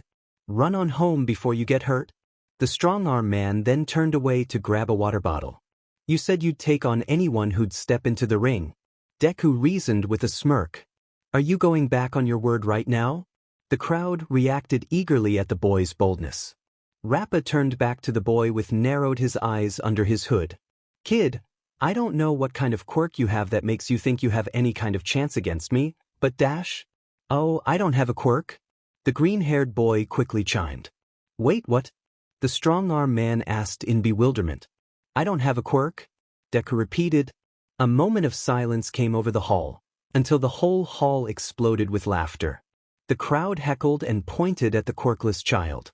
Rappa looked around at the jeering crowd before turning back to the green-haired boy. Deku merely looked around at the insulting crowd, a small dark smile on his face. His eyes seemed uncaring to their mocking as if he'd heard all of it before, and he simply didn't care anymore. Those lousy, cold-hearted... La Brava hoisted her laptop over her head, ready to launch it across the room. Gentle had to grab hold of the girl and wrestle her for the high-tech device. La Brava, stop. That computer has all our videos on it.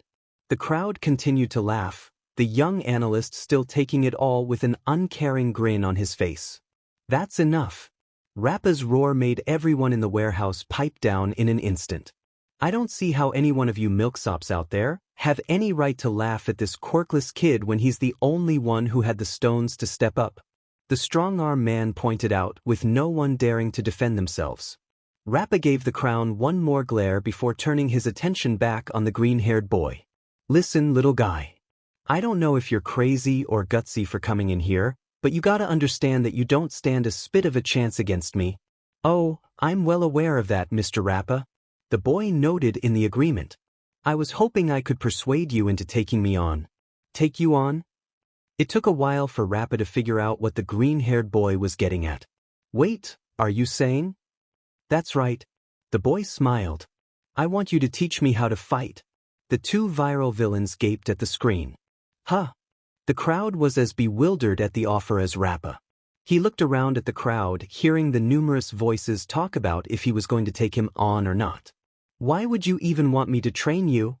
For the first time since he stepped into the arena, Deku grew nervous. He took a breath through his nose to gather his wits.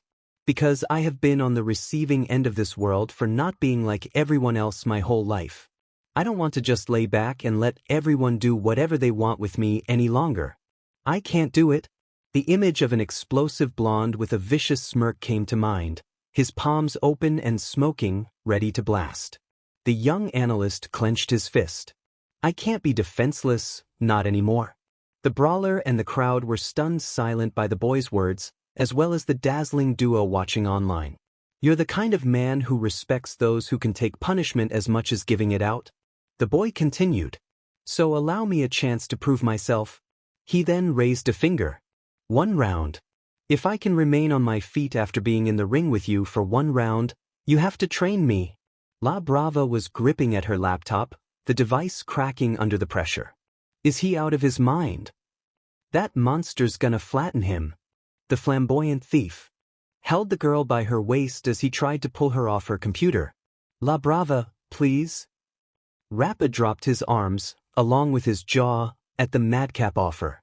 The audience muttered louder, thinking the boy was out of his mind to try something like that. The bruiser glanced around at the crowd before looking back at the boy. Above the cage and the crowd, a lone security camera with a blinking red light focused on the boy in the ring. Its lens zeroed in on the greed-hooded child with a glimmer of intrigue in its blank gaze. A moment passed before the strong-arm man barked with laughter. All right, little man. I'll play along. He began cracking his knuckles in anticipation. And if you can stay standing after 1 round with me, I'll teach you everything I know. Whoa, hold on a second. The announcer stepped in between the two. There's no way we can dash, a crackle in his ear interrupted him. What's that? What? After finishing his one-side conversation, the announcer cleared his throat before speaking into the mic. I just got word that our sponsor has given us the okay for this challenge. What say you folks? The crowd roared to life in approval. All right. We got ourselves an endurance match, the announcer declared. For those of you tuning in, our reigning champ, the Rappa, is about to take on. The announcer scampered over to the boy and leaned in to whisper. What's your name, kid? Deku. The green-haired boy declared naturally. The announcer pulled his shades down in complexity. Wait, seriously? The boy's answer was a simple nod. The announcer shrugged his shoulders at the name. The kid seemed weird anyway, why not have a weird name to boot? The announcer cleared his throat. As I was saying, the Rappa is about to see just how much punishment our brave challenger, Deku, can handle. A small window of time passed as people started placing bets on how long Deku could last the round. As for the boy, he couldn't stop bouncing on his heels.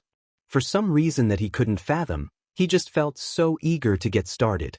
Rappa began stretching his oversized arms for the upcoming match. Are you really sure you want to do this, little guy? It's not exactly a secret that I can hit pretty hard. That's okay. The smile on the villain-in-training's face grew larger and darker, his eyes being shadowed under the shining spotlights above. I've had a lot of experience in getting hurt. Rappa found himself a bit jarred at the kid's revelation. This boy was definitely not all there. The announcer stepped between the two adversaries. All right, are the competitors ready? Deku nodded as he braced himself for the next 5 minutes. Rappa raised his arms in a natural fighting stance. The announcer raised his fingers. Let the challenge begin in 3, 2, go. The announcer immediately dived out of the way. Rappa rushed toward Deku with his left fist pulled back. The boy did nothing but stand in place as the enormous bruiser came right at him. Deku no. La Brava wailed with unshed terrified tears. Don't look, La Brava. Gentle cried as he clamped his hands over his accomplice's eyes. Rappa threw his fist forward, aiming square for the boy's temple.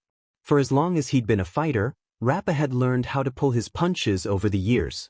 As much as he loved dishing out pain as he did to receive it, he decided to show the kid some mercy and knock him out as quickly and painlessly as possible, only for Deku to duck out of his path and let the strong-arm man hit nothing but open air.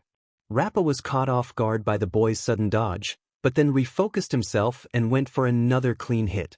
The green-haired boy seemed to predict this and move out of his fist's way again. Gentle's jaw had dropped at the sight of Deku's quick reflexes. La Brava, after not hearing the coming impact from the screen, peeked through her beloved's fingers and saw that the green-haired boy was all right. She moved the man's hands off her face and watched with as much astonishment as the flamboyant thief did. Deku had to thank Gentle the next time he and the thief met. After all of the elasticity man's training, the young analyst had learned to be quicker on his feet. With every swing of Rappa's massive blows, Deku managed to dodge and weave past the masked man's attacks. Rappa let out a roar as he lunged forward with a massive haymaker that would devastate Deku on impact. But thanks to all the acrobatic skills he'd learned from Gentle, the boy was able to leap over the strong-arm man's fist. Time seemed to slow down as Deku soared over Rappa's head. But before the young analyst could land on his feet, Rappa turned and delivered his first hit. He struck the boy in the stomach, launching across the arena and slamming him into the cage fence, and falling to the floor with a hard thud. The boy gasped as he clenched into a ball as he nursed his aching ribs. It took real courage to do what you did, kid, but this is too much for you. Rappa turned his back on the green-haired boy, waiting for either the clock or the kid to tap out. Deku. Gentle watched the boy slumped over in agony as he brought a hand to his face in pity and contempt. What were you thinking, my boy? La Brava said nothing as she merely stared at the screen until she saw something that made her brighten up. She began tugging on her beloved's cape to get his attention. Gentle. He's getting up.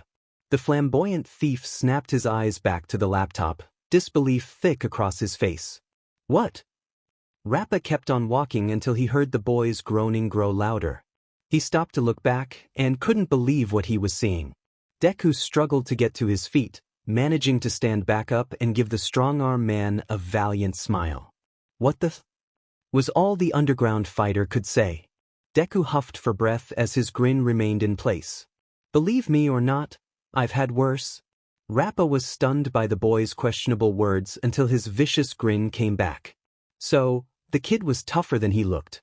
The strong-arm man decided he wanted to see how tough, as he raised his hands in a fighting stance once more. What followed next was one of the most brutal and astonishing things the underground masquerade had ever seen, and the crowd was loving it. Rappa started to put more speed into his punches. Not as much as he would when facing an opponent who could take his full power. Well, as much as one could against him. But just enough to give the kid enough of a chance, without going as easy on him as before. Deku used all of the acrobatic skills he'd learned from Gentle Criminal in his life-threatening game of tag from Rappa. However, with Rappa being the professional fighter he was, the boy ended up taking more hits than avoiding them. But no matter how battered he got, no matter how many times he hit the mat, Deku always found the strength to get back up again. The audience was blown away by how much willpower the quirkless boy had. People who bet against him started trying to change their deals without results. The clock counted down until it reached the 30-second mark. Deku was covered in bruises and cuts from the strong-arm man's vicious punches. He wiped a speck of blood off his chin as he kept his eyes on his opponent, waiting for whatever attack he'd make next. Rappa was surprised to find that he was actually winded. The match had gone on a lot longer than he thought he would, and it was all because the kid he was wailing on either didn't know when to stay down or he enjoyed getting hit as much as he did. Every breath the green-haired boy took was haggard and strained, but his smile remained in place. "Is that all you got?" Rappa gave the quirkless child a chuckle. "Kid, are you sure you don't have a quirk that's nullifying all that damage I'm giving you, and you just don't know about it?" "I don't," Deku affirmed tiredly. "Me, fact? Well, little guy, I'll admit, you've impressed me." Rappa clenched his fists tight in front of him. "But the clock hasn't run out yet. If you can get back on your feet after this last punch, I'll be more than happy to train you." For a brief moment, Deku's grin turned a little less manic, showing a tinge of thoughtfulness. "Thank you."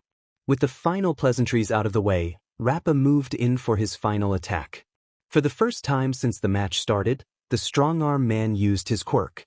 His arms began slinging back and forth at a rapid pace, building up speed the more he threw his fists. The crowd had gone dead silent, waiting in anticipation for the final blow to be struck. Gentle and La Brava covered each other's eyes to spare the other of the last brutal attack. The young analyst saw it as a way for Rappa to catch the boy off guard, moving his hands so quickly he wouldn't be able to guess which one was coming, leaving him no chance to avoid it at the last second. And he didn't. A right hook rammed across Deku's jaw, rocking the green-haired boy's world, and cutting a gash across his cheek. He spun on his feet until he fell to the ground. Everyone in the crowd bemoaned loudly at the heavy hit. Gentle and La Brava were frozen in horror at the unmerciful strike. Deku laid on the ground, a dark red gash across his cheek from Rappa's unpredicted punch. And he wasn't getting up. 20 seconds counting, the announcer called out. Rappa folded his arms, giving the unmoving boy a condoling smile. "Dek, you were more of a man than I thought you were, quirk or no quirk. Sorry for doubting you." The man closed his eyes in reverence for the boy's bravery. "But this is as far as you go." He heard a groan. Rappa shot his eyes open, and lo and behold, Deku was back in the land of the conscious, and he was getting back up. The boy was visibly shaking as he picked himself up off the mat, blood dripping from his fresh wound and pooling onto the floor. The crowd was stupefied. Gentle and La Brava were gaping at the boy's painful attempt to simply stand, and Rappa had dropped his arms in disbelief. The announcer's shades nearly fell off his face with his dropped jaw, until he spied the clock and snapped out of himself. 10 seconds left on the clock. 10, 9, 8, 7. The crowd started counting along with him. As Deku continued to struggle to get back on his feet, he began to hear something else from the crowd other than the final countdown. "Come on, Deku. You can do it. You already made it. You just gotta get up. Don't quit on us now, Deku." The green-haired boy couldn't believe what he was hearing. Were people cheering for him? 5, 4. The countdown made itself known once again. But with the calls of encouragement coming from the audience, Deku found a newfound strength within him. 3. He placed his hands on his knees, 2. He sucked in as much air as his burning lungs could hold. 1. With a cry of pure force, and his muscles screaming in distress, Deku lifted himself upon his feet, standing as tall as he could. 0. The crowd went wild as the final buzzer went off. "He's done it, folks," the announcer cried, his voice carrying more on itself than the mic. "Deku, the kid without a quirk, has survived a single round against the reigning champ, Kendo Rappa. He did it." La Brava was hopping up and down in her seat, dancing her little legs in midair with each leap. "He did it, he did it, he did it." Gentle gave a proud, hearty laugh to his young student. "Well done, Deku my boy, well done." When the green-haired boy heard that he had finished the match, he was beyond relieved. It was also the exact moment he lost all feeling in his legs. But as he began to fall to the ground, a large hand grabbed him by the wrist and lifted his limp body in the air. He turned his head and saw the masked brawler was the one holding him up.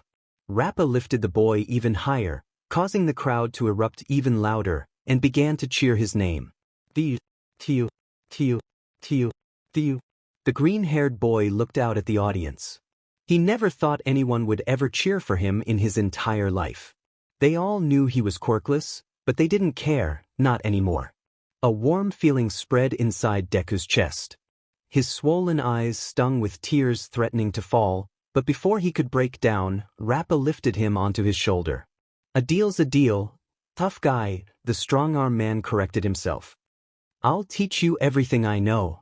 Deku beamed happily. "Thank you, Mr. Rappa, sir." Rappa shook his head at the formal name. "Call me coach." As the quirkless child basked in the praise of the bloodthirsty audience, one of the cameras recording the whole match zoomed in on the batted boy, his reflection mirrored in the device's blank gaze. The large bright screen was the only light in a dark room. Wires and tubes littered the floor, running toward a single chair, where a large tank ventilator pumped at a slow, steady rhythm to one side. There in the chair, a figure shrouded in the darkness rested. The light of the screen shone upon his face, if that was what one would call it. A hideous, mangled scar was all that could be seen of the figure's top half of his head, his eyes and nose nowhere to be found. The only resemblance of a living being was the pair of lips curled into a sadistic grin. "Deku, how intriguing." A gentle knocking at the door drew the owner of the small apartment to scurry over and open it up for Mitsuki Bakugo.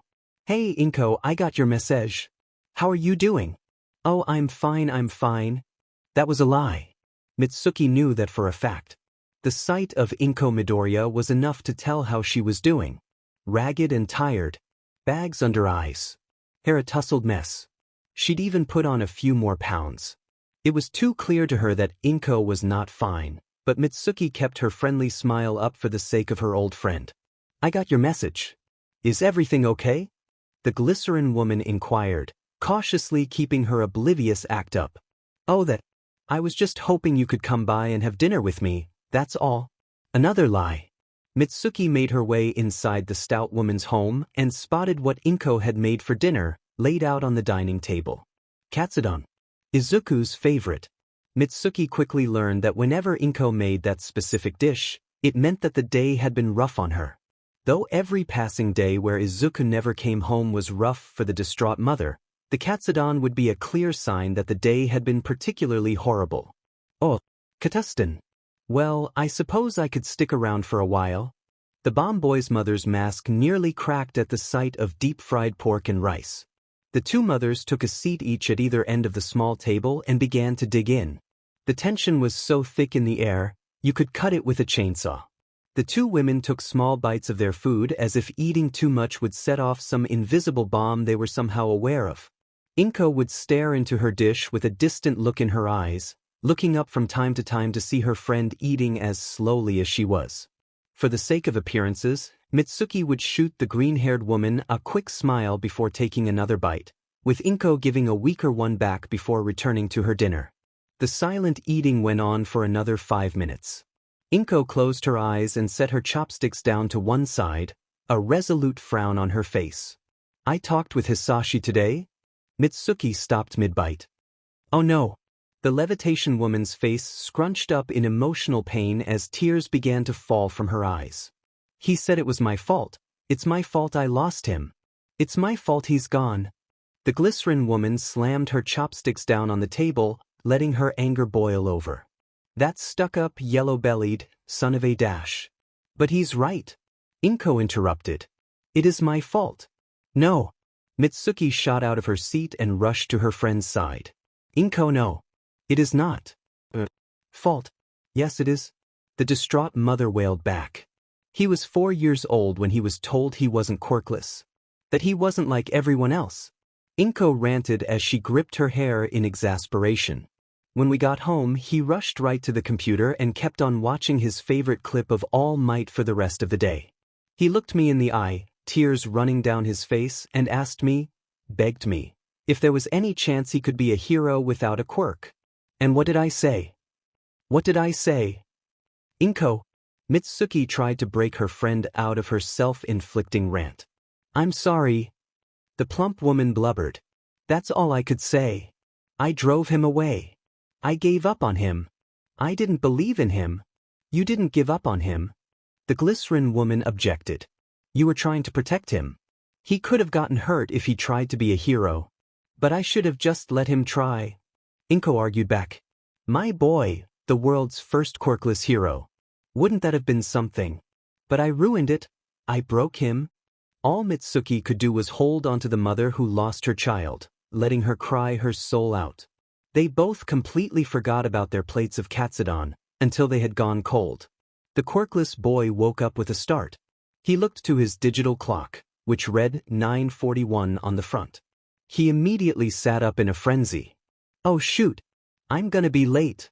The green-haired boy scrambled out of bed and made his way to the bathroom, passing by a wall completely covered in disoriented papers and notes, all revolving around heroes and how their quirks work. The boy took a quick shower, then headed over to his sink to brush his teeth. He took a moment to observe the scar he got after his endurance match against Rappa. The medics at the masquerade did a great job healing him up with their quirks, but the scar turned out to be too deep to fade away. Rappa's only reaction was to tell Deku how bossed it looked. After taking care of his hygiene, he went over to his tiny makeshift kitchen and put on some toast. He put in his black slacks and signature green hoodie when he heard the toaster pop. He grabbed his breakfast and took a quick bite as he slipped on his favorite red sneakers. As he grabbed his backpack and made his way for the front door, taking a final inventory for everything he needed.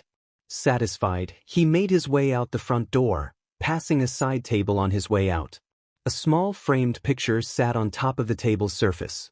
A picture of a stout woman with hair the same color as his own, smiling sweetly. She was hugging what looked like a small child in her arms, but the face of who it was had been torn out. Deku blocked a kick to his face with his left arm. He dodged a punch to his right and threw his own. He leaned back to avoid the blow, but it only gave Deku the chance to swing a kick into his midsection, causing the Dragon Breath man to stumble on his feet. The young analyst kept his eye on Drunk Lee, a fighter of the masquerade. The Dragon Breath man wore a black Chinese dress shirt, a matching black cap with a black ponytail running out the back, an eye mask, where a fierce gaze could be seen, and a tendril mustache pointed down with his focused scowl. That's it, Deku. Remember to keep your guard up. Rappa lectured from outside the ring. Lee regained his balance and rushed in close to the boy. He ducked down and drew back an open hand. Deku predicted where he was aiming for, snapping his head back quick before Lee's palm could connect to his chin. Eyes on your opponent. Rappa called out quick, but his warning came too late. Deku suddenly lost his footing as Drunk Lee swept his leg through his feet, sending the boy tumbling to the mat. The boy saw Lee leap into the air, coming down at him fast with a foot thrust forward. The villain in training rolled out of the way as Lee landed with a stomp, where Deku's head once was. Deku found his feet once again, and launched himself at the fighter, throwing a hail of fists at Drunk Lee, who merely dodged and blocked each one with relative ease. Deku didn't see the man's fist coming in his blur of attacks. The blow to the chest sent him falling onto his back. Before the boy could get up, Lee's fist came rocketing toward his face, only to stop mere inches away from touching his nose. Sweating from both exhaustion and anxiety, Deku stared at the fist before relaxing. The spare was over. Rappa began clapping his massive hands from outside the ring. Nice work, little man. You lasted longer than I thought. Drunk Lee stepped back and opened his fist into an offered hand. Deku took his hand appreciatively and let the martial artist lift him up. The boy gave Lee a nod of thanks before sighing. Yeah, but I didn't win. Well duh. Of course, you weren't gonna win. The strong-arm man blew off his student's words. Lee's been a fighter at the masquerade since you were in diapers. He's had way more experience at busting skulls than you. But don't beat yourself up, my man. You've made tons of progress since you showed up. I mean, look at you. You've got the body of a pro fighter already. Rappa did have a point as he gestured to the boy's newly developed figure. Deku's body was once nothing but skin and bones at the beginning of his training. But now, after 2 months of being put through the ringer by his new defense coach, the villain in training had built a surplus of muscle mass. For the first time in his life, he had a real definition in his body structure. Gotta hand it to you, little man. I thought you'd throw in the towel on the first week of my training. But here you are, still taking what I can throw out. Rappa laughed as he made his way over to the boy with his hands on his hips. Tell you what, how's about I set you up for a match? It could be your big opening bout into the masquerade. What? No way. Deku waved his hands in front of him frantically. He stopped and lowered them. I wouldn't last 5 seconds in the ring. What are you talking about, Deku? You'd be great. Rappa appealed. From what I've been hearing, you've beaten a bunch of heroes already. How would this be any different? Those were all times when I had a plan of action, or when I had the element of surprise on my side. The young analyst reasoned desperately. There's no way I'd stand a chance against someone without a quirk. Rappa and Lee turned to one another in confusion when the boy stopped talking. Deku cased his eyes down to the floor with a look of grief on his face. He then looked back up to his coach, putting on a forced smile. Could I take a 5-minute break, coach? I think I could use some fresh air. Oh, sure, little man. Rappa allowed. The green-haired boy bowed in gratitude and walked out of the ring, unwrapping the sports tape from around his knuckles. He made his way over to a bench with his backpack, picking it up and heading for the front door. Rappa and Lee watched him walk out the door, feeling the grief walk out with him. Geez, and everyone says I got issues? The brawler voiced out loud before he got an idea and turned to the Dragon Breath man. How's about you and me go a few rounds while we wait for him to come back? Drunk Lee stared at the bloodthirsty brawler for a total of 5 seconds, then turned and walked away. Come on. Rappa roared as he randomly charged toward a punching bag and blew a hole through it with his fist. Someone fight me. The clouds were thick and gray in the sky, refusing to let a single ray of light shine through. Deku leaned on the outer wall of the warehouse where the masquerade was held, doing what he usually did to take his mind off things, scribble in his notebook. However, this didn't help in brightening his mood as it usually did. After all, this was the only thing he was good at, wasn't he? Taking notes. It wasn't like he wasn't aware of how much they were worth. Not to mention he'd been training in mixed martial arts for the past 2 months, as well as Gentle's training in acrobatics. But at the end of the day, was that all he could amount to? A big brain and good health? Was his life as a villain doomed from the start, just like his former life? Did he stand any chance of accomplishing anything in this world without a quirk? Fake it. Why the long face? Izuku yelped and shot his head up when he heard a voice talk to him. There, standing before him, was a man with shaggy gray hair, wearing thick circular glasses sitting on a weasel-like nose, a pale wool scarf around his neck, and a tacky-looking purple suit. A thin mustache and goatee were framed around a crooked, gap-toothed smile, where a cigarette dangled off his lips. Whoa. Take it easy, kid. The shady man raised his hands in defense, mistaking the boy's wide eye for ferocity. The last thing I want to do is get into a scrap with Deku himself. Why, you know me? The green-haired boy stuttered in his state of surprise. Kinda hard not to after the splash you've made over the last few months. The gap-toothed man chuckled at the boy's nervous behavior before waltzing up to him and offering his hand. Name's Jiren. And boy, do I have an offer for you. Deku looked between the man and his outstretched hand. His wide, shocked eyes shrunk down to a look of suspicion. Deku may have made friends with a few criminals since his disappearance, But that didn't mean he was going to trust every crook that he crossed paths with. Deciding to keep this man at an arm's length, Deku reached out and shook the stranger's hand. Jiren? I think I've heard that name around the masquerade before. I'd be surprised if you didn't. The broker smirked as he pulled his hand back to pinch his tobacco stick and tap the ash off its end. I've got a bit of a reputation, you see. Being the humble, legitimate, everyday businessman that I am, who just so happens to end up working with the odd, unsavory character, here and there. Out of mere coincidence, of course. Unsavory? Deku brought his fists down as he mulled over the man's words. Wait, so, you're a villain? Jiren chuckled. Now, did I say anything about villains? Okay. Deku raised an eyebrow at the man's suspicious choice of words. So, how do you know about me? Are you kidding? The businessman's smile grew 2 times when he heard the question. How could I not have heard about the quirkless kid who had the Rappa's wail on him for 5 minutes, just so he could get him to be his coach? Deku rubbed the back of his head at the mention of that grueling night. It turned out the La Brava and Gentle had tuned into the Masquerade website and caught his endurance match against the strong-arm man. La Brava was livid the next time he met up with her and Gentle. She beat on his chest with her tiny fists until she ran out of breath, and Gentle lectured him on pulling such reckless stunts. However, when all was said and done, the dazzling duo was proud of him for holding his own and getting a new mentor on his path to villainy, as they put it. I've also heard talk of a kid villain who's managed to foil a couple of heroes while on a few jobs. The gap-toothed man added with a smirk, taking a little joy in the way the villain in training got flustered from hearing about his secret lifestyle. Ichich, how do you know about that? Deku babbled frantically.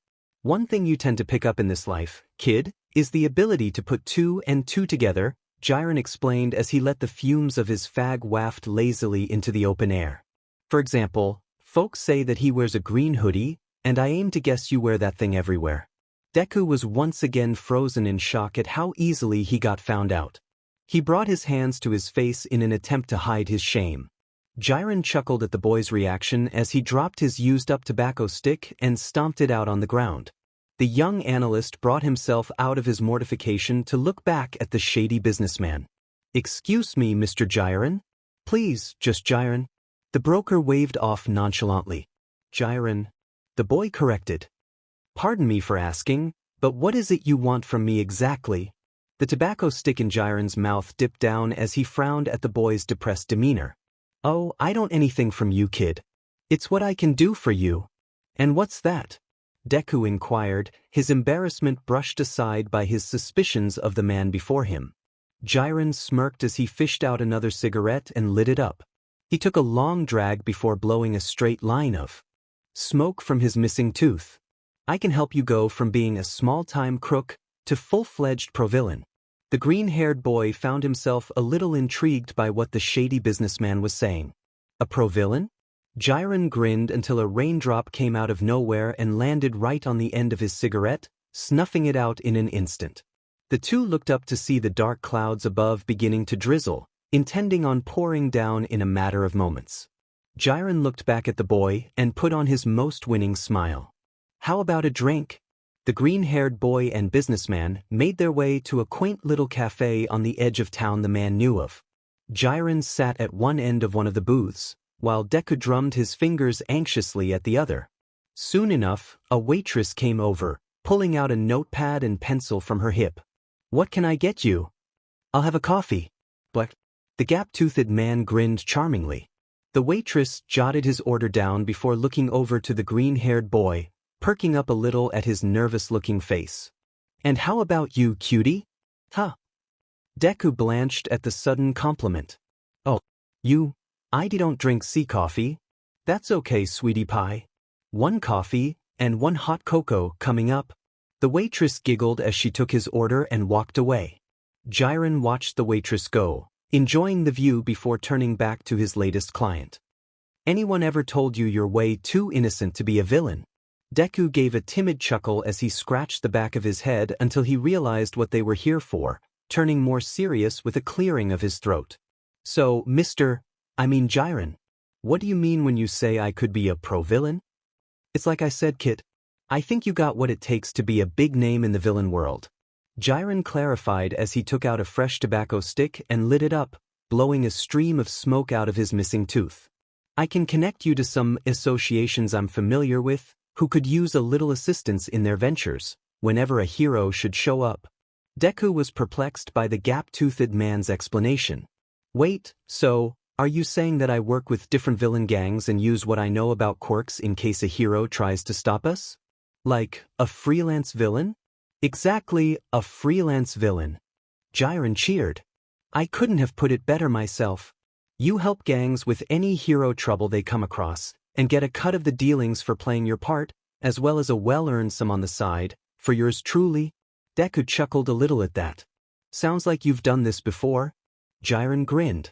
As a wise man once said, if you're good at something, never do it for free. The conversation was put on hold when the waitress came back with their order. She set a cup of coffee in front of the villain broker, and a mug of hot cocoa before the boy. Deku looked into his serving and found that his drink had been decorated with marshmallows. He looked back to the waitress, who shot him a smile as she left. Deku felt a small smile tug at his lips as he took a sip of his sweet warm beverage. However, his smile only made way for a frown to appear on his face as he looked down at the table. Jiren noticed the change in the boy's behavior and raised an eyebrow in confusion. What's the matter, kid? I thought you were happy about all this. Oh, I am. Deku declared quickly. But, I just don't know if I can do it. What? The gap-toothed man nearly dropped his fag. Why not? The young analyst took another sip before explaining himself. It's just, sure, I know a lot about heroes and their quirks. And I'm also getting some training on how to fight, and how to make a getaway from some friends. But, even with all that, I still don't know if I'd be of much help to anyone, without a quirk. A moment of tense silence filled the air between the villain broker and villain in training. Deku decided to gulp down the rest of his cocoa before grabbing his bag and getting up from his seat. I'm sorry, Jiren. But I think you'd do better finding someone else. Thank you for the cocoa. The boy passed the businessman with his eyes cast downward. Jiren merely sipped at his bitter black brew before speaking. Did I mention that I just so happen to be in association with a technological corporation that specializes in hero-grade support gear?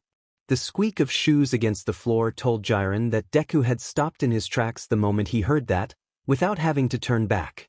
The sound of rapid pattering of feet drawing closer came to Jiren's ears, until Deku was back, staring at him as if he just told him he had just gained his quirk after all these years. Support gear? Like actual, real support gear that the heroes use. The businessman gave the boy a coy smirk. Must have slipped my mind. Deku planted himself back in his seat, leaning in close to the man so he could hear everything the broker would say. A certain technological conglomerate, which for the sake of business will remain anonymous, has been producing gear that aids folks in coping with their out-of-hand quirks for years. Clothes, accessories, physical aids, you name it. The gap-toothed man revealed as he sipped his drink again. They've also had a hand in making the same kind of products to those who live a more underhanded lifestyle. For example, you ever heard of Toxic Chainsaw? How do you think he got that name? No way. The villain in training gasped. Are you serious? Toxic Chainsaw got his trademark weapon from you? Well, through me is more like it, Jiren clarified. I can hook you up with so much tech, it won't even matter that you're quirkless. You could become more than a legit threat to any hero who tries to stop you, on any of the jobs I can find. Deku he couldn't help but get a little excited at what he was hearing. One of the things he loved about heroes almost as much as their quirks, was their gear. The way they had them tailored so they could better accommodate their powers was amazing. Heck, with everything that support gear could do, even someone without a quirk could have a chance at being a hero. If only they were given one. The gap-toothed man surprised Deku as he got up from his seat, his cup of coffee long empty. Wait. Where are you going? I'm a busy man, kid. I got a lot of other clients to visit and do business with. But don't think I'm leaving you high and dry. Jiren reached into his jacket and pulled out a small card. When you're ready for the big leagues, give me a call. See you around, Deku. The gap-toothed man then walked out of the cafe and into the open air, the rain beginning to subside. Deku looked back at the card, seeing a phone number imprinted on the front. The villain in training leaned back in his chair, his mind slowly absorbing all of the information he had been given. The weight of trepidation was thick upon his shoulders. Deku may have been running with a gang of thieves for the past few months, as well as a pair of viral villains and a bloodthirsty gladiator. But that didn't mean he trusted every crook out there. For all he knew, that sleazy-looking, smooth-talking hustler could be trying to swindle him out of what he had. And after the few heists he'd played a part in, he had quite a bit.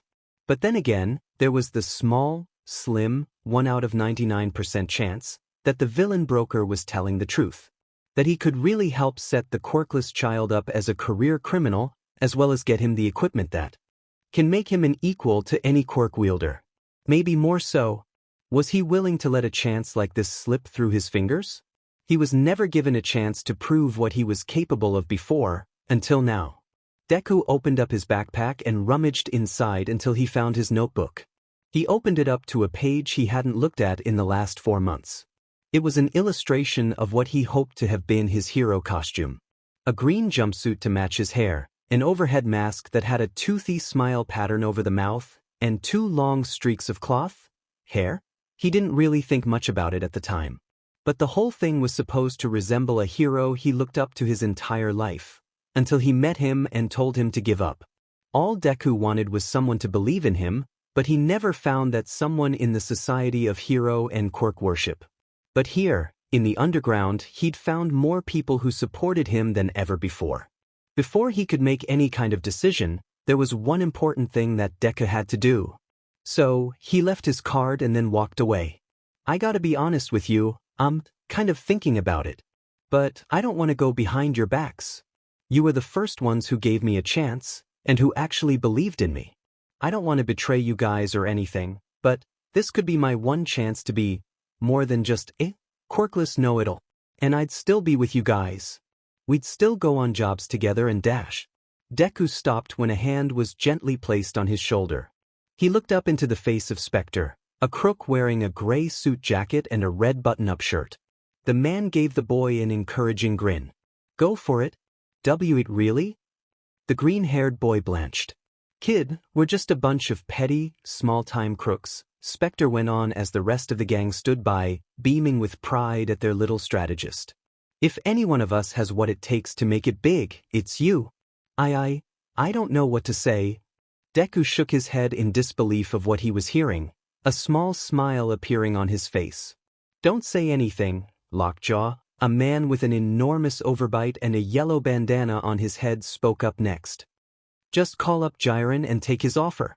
You'll never get the other chance like this. So go ahead and take it. Knuckles, the biggest of the group, with a blue necktie and massive metal mitts for hands pitched in. An arm wrapped itself around Deku's neck as Razor, the skinny man with bladed wrists that he saved all those months ago, hugged him from the side. I always knew you were something special, Deku. And this proves it without a doubt. So, call him up and become the big, bad villain that I know you can be.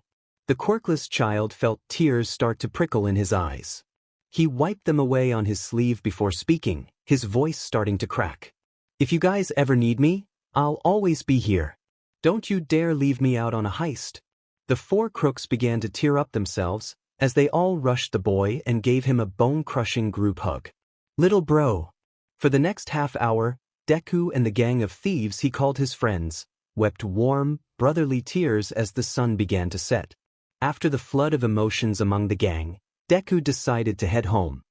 He laid on his pull-out bed, staring at the card in his hand and the number it held. Deciding it was now or never, he sat up, took out his phone and dialed the number. After a few rings, the other line picked up. Whoever this is, make it quick. I'm a busy man. Jiren? It's Deku. The villain in training answered. I'm in. I knew you'd come around, kid. Deku could practically hear the man grinning on the other end. I've got a gig lined up for you already. Some street gang wanting to strike it rich. That's great. The green-haired boy smiled. Oh, one more thing. Deku took up the notebook by his side, looking at the illustration of his old hero design, which he'd made a few modifications to. I had some ideas for my costume, along with some gear. Do you think you could dash? Kid, don't worry about it. The villain broker eased. Just let me know what you need and I'll get it. I also have a few ideas myself you might want to hear. That would be great. Thanks. Deku beamed. Hey, it's my job, ain't it? Jiren chuckled. You know what, kid? I think this is the beginning of a beautiful friendship. Let's meet up at the cafe to hash out your order and my fee. Talk to you later. With that, the broker hung up. Deku fell back onto his bed, a content smile on his face. It was happening. It was really happening. His smile slowly started to morph, his eyes growing dark. A manic, unhinged grin split across his face as he stared wide-eyed into the distance. There was no going back now. This was his first step into becoming a full-fledged villain. His phone rung to life, taking him out of his thoughts and wiping the insane expression from his face. He scrambled to pick it up and answered the vibrating device. Hello. Where the heck did you go, man? You completely blew off your training. Oh, he forgot. He left Rappa and Drunkly behind? So, let me get this straight. You hired me to help you rob a convenience store? Yup. Okay, but was there any point in making off with the entire front counter? Hey, that's just how we roll, kid. You should have known what you were signing up for when you chose to ride with Team Reservoir Dogs. The band of multicolored bad guys hollered together. Deku put a hand to his face. His first gig as a villain for hire, and it's helping a street gang holding up a convenience store. Not all that flashy, but he guessed he'd have to start somewhere. He just didn't expect his first clients to be so hyped. So, here he was, riding in the back of a pickup truck, with a cash register, as well as the counter it sat upon, with a bunch of thugs who had clearly watched too many movies. They even went so far as to give themselves nicknames for the heist. Man, did you see the look on that clerk's face when we ripped the counter out of the floor? Mr. Green, a punk teen with a spiked ginger mohawk and a face mask with a green stripe down the front, reveled as he lifted the counter up into the back of a truck. Yeah. He even tried to go for the silent alarm. All I had to do was lean over him, and he nearly wet his pants. Mr. Yellow, the biggest of the bunch, wearing a torn-up ski mask with a yellow pointed nose, bellowed as he heaved the counter up from in the cargo bed of the vehicle. Too bad we didn't get to fight any heroes, though. I would have loved to see this guy's quirk in action. Mr. Blue, who wore a blue headband that held his towering brown hairdo, mentioned as he hiked a thumb at the young analyst in the back. Yeah. Looks like we didn't need your help after all, bunny boy. Mr. Red, wearing a black eye mask with 3 red horns sticking out the forehead, reveled as he got into the driver's seat. And since no heroes showed up, you don't get a cut of the job. They're not bunny ears, they're supposed to be hair strands, Deku grumbled. He really should have seen this coming. After giving his costume design to Jiren, the gap-toothed man was a little confused about the 2 long green things coming out of his head, not to mention the big smile covering the bottom half of the face. Deku didn't mention it out loud, but it was supposed to be a play on his old costume look, since before, he wanted to look like All Might as much as possible. This was his way of making himself out to be the opposite of what the symbol of peace stood for. The anti-All Might, if you will. But he had to admit, apart from the glaringly obvious design flaws, the outfit came out great. Whoever it was that made it had followed his designs to the T. He had a new green hoodie, where the hair strands/bunny ears were sewn onto the top, along with a face mask with a toothy grin printed on the front, which was modified to be a gas mask and voice modulator in one. A pair of red-tinted goggles covered his eyes, with a pair of dark green combat trousers and his trademark red shoes completing the ensemble.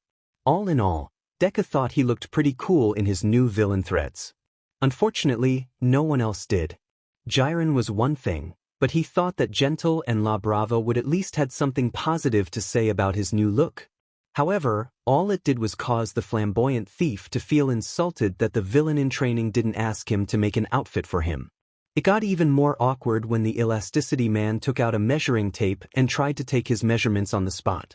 Second, even if no heroes showed up, don't think you can cut me out of my pay on a technicality, the green-haired boy noted. And third of all, I don't have a quirk that points out the weaknesses of heroes. Say what?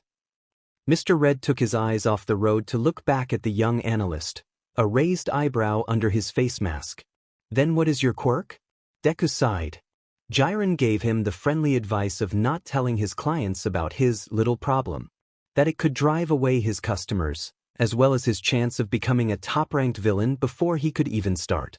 The young analyst knew that just because he was lucky enough to come across a few crooks who didn't care about his lack of superpowers, didn't mean that every criminal would welcome him with open arms. He had his issues, but he certainly wasn't stupid. However, keeping his secret and lying were two different things. Lying amongst villains is a sure way to land yourself in hot water. So, clearing his throat, Deku prepared to expose his quirkless nature and braced himself for the predicted ridicule and refusal of payment. Well, the truth is, look out. Deku's sudden warning arrived too late, as a massive figure came out of nowhere and ambushed the moving vehicle. The van struck the giant form, skidding across the tarmac of the road until it slowed to a stop. Everyone inside had been thrown out of their seats, groaning in pain as they came back to their senses. Everybody okay? Mr. Green asked as he rubbed his now sore neck. I think so, Mr. Blue answered as he nursed his namesake. Mr. Yellow shook his head, his cheeks smacking together as he did. What the heck was that?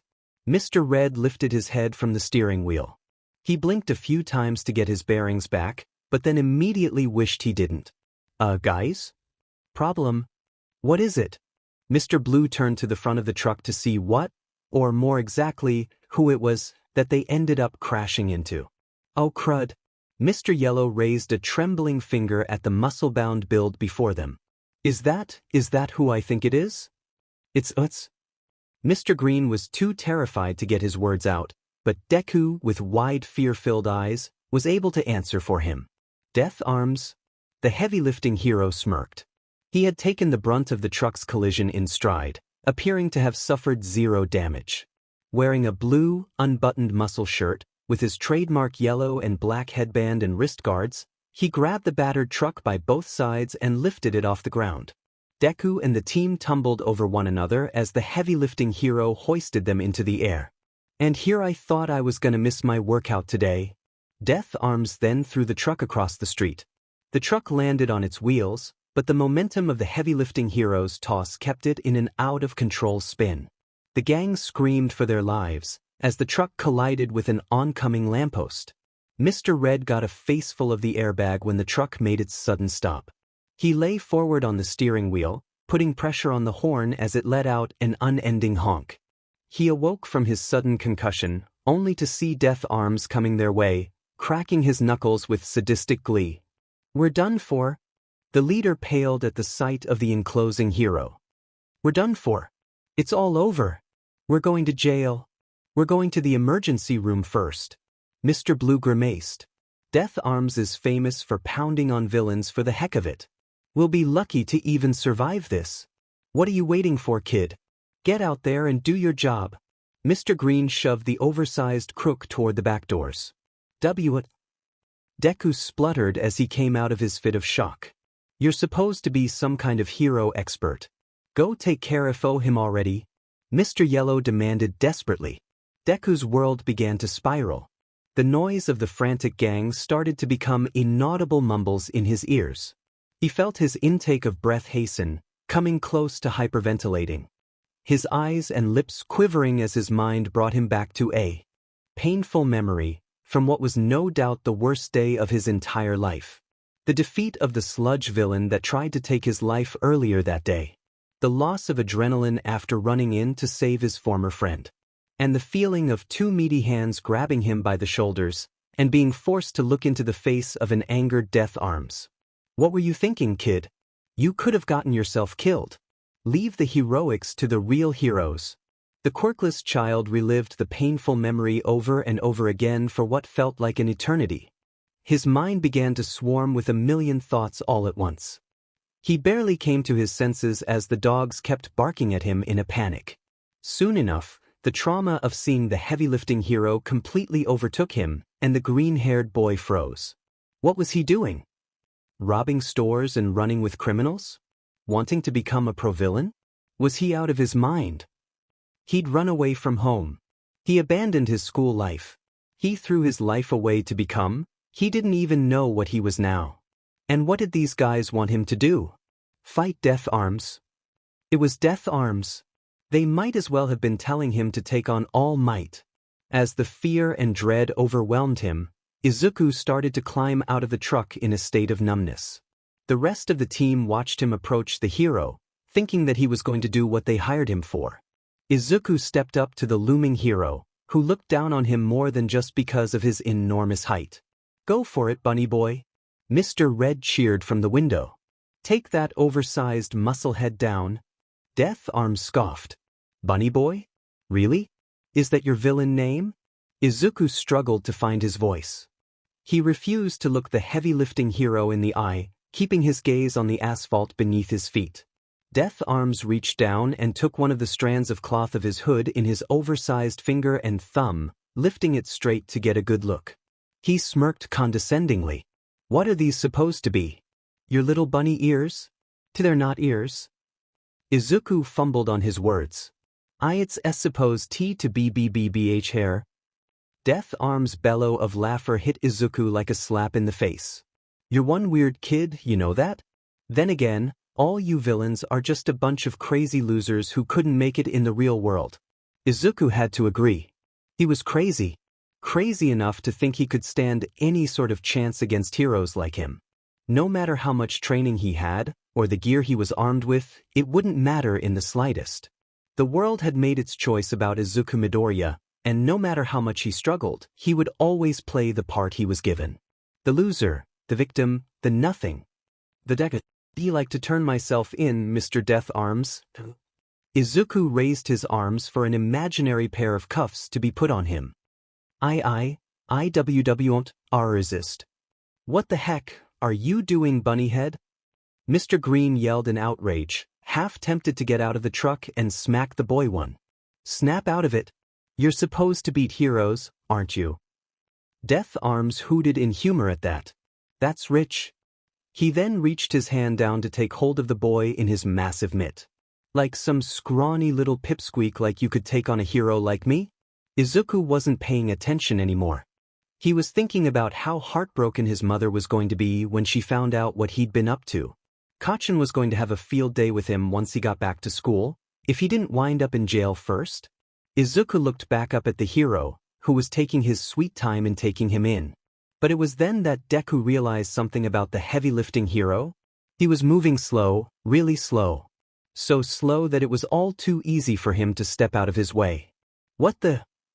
Death Arms asked no one as he tried to grab the boy again. The green-hooded child stepped out of his path again. "Hey!" Death Arms tried again, and again, and again. But every time, the boy would step out of his way at the last second. "The heck's gotten into you, kid?" Deku was starting to wonder that himself. What was he doing? Wasn't he going to turn himself in? Why was he putting up a fight? Matter of fact, how was he putting up a fight? It was like the hulking hero was moving in slow motion, while the green-hooded boy seemed to have some kind of super speed quirk all of a sudden.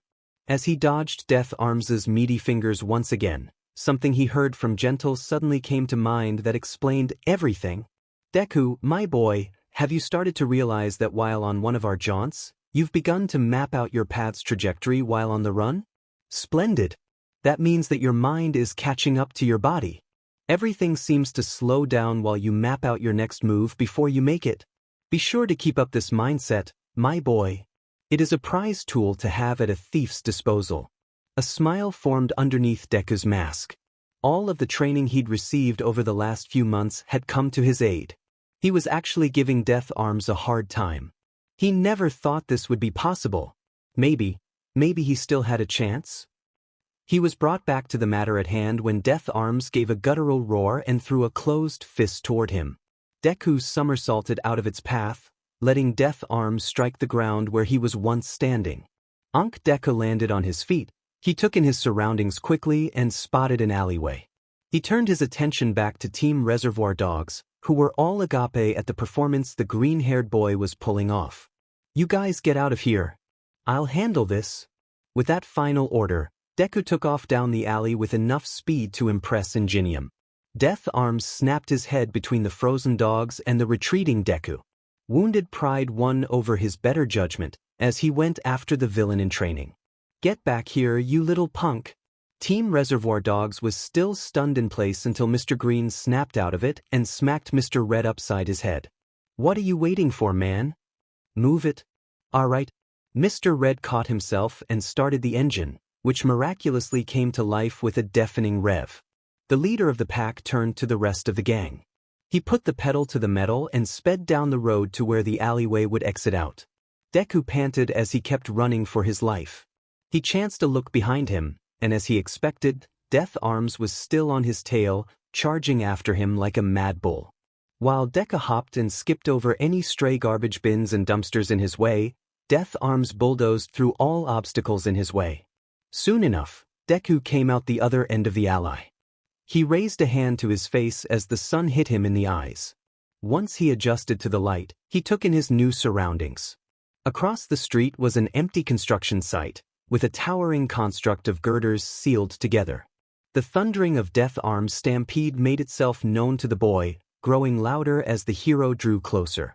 Deku raced across the street and into the construction site, right before Death Arms burst out of the alley, with brick and garbage flying everywhere on his arrival.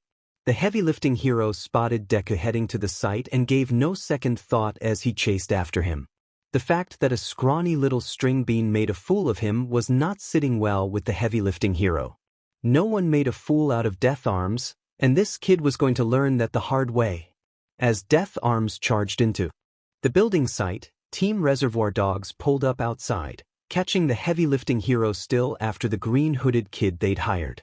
They spotted the boy and behemoth in the construction site, and Mr. Blue began scrambling around his pockets until he found what he was looking for. He pulled out his phone and turned the camera on. He did not want to miss a second of this. Death Arms finally caught up with the kid and started swinging his fists wildly, wanting nothing more than to beat the painted-on smirk off the child's face. Deku grinned to himself as he ducked and weaved past all of the heavy-lifting hero's blows, recalling what his coach had taught him not too long ago. "All right, little man, listen up. When you first showed up, you did a pretty good job dodging my moves. But that was only 'cause I was going easy on you. There are gonna be guys way bigger than you, who are not gonna hold back. But the thing about big guys is that they tend to move a whole lot slower, which give you the advantage of getting in close and letting them have it."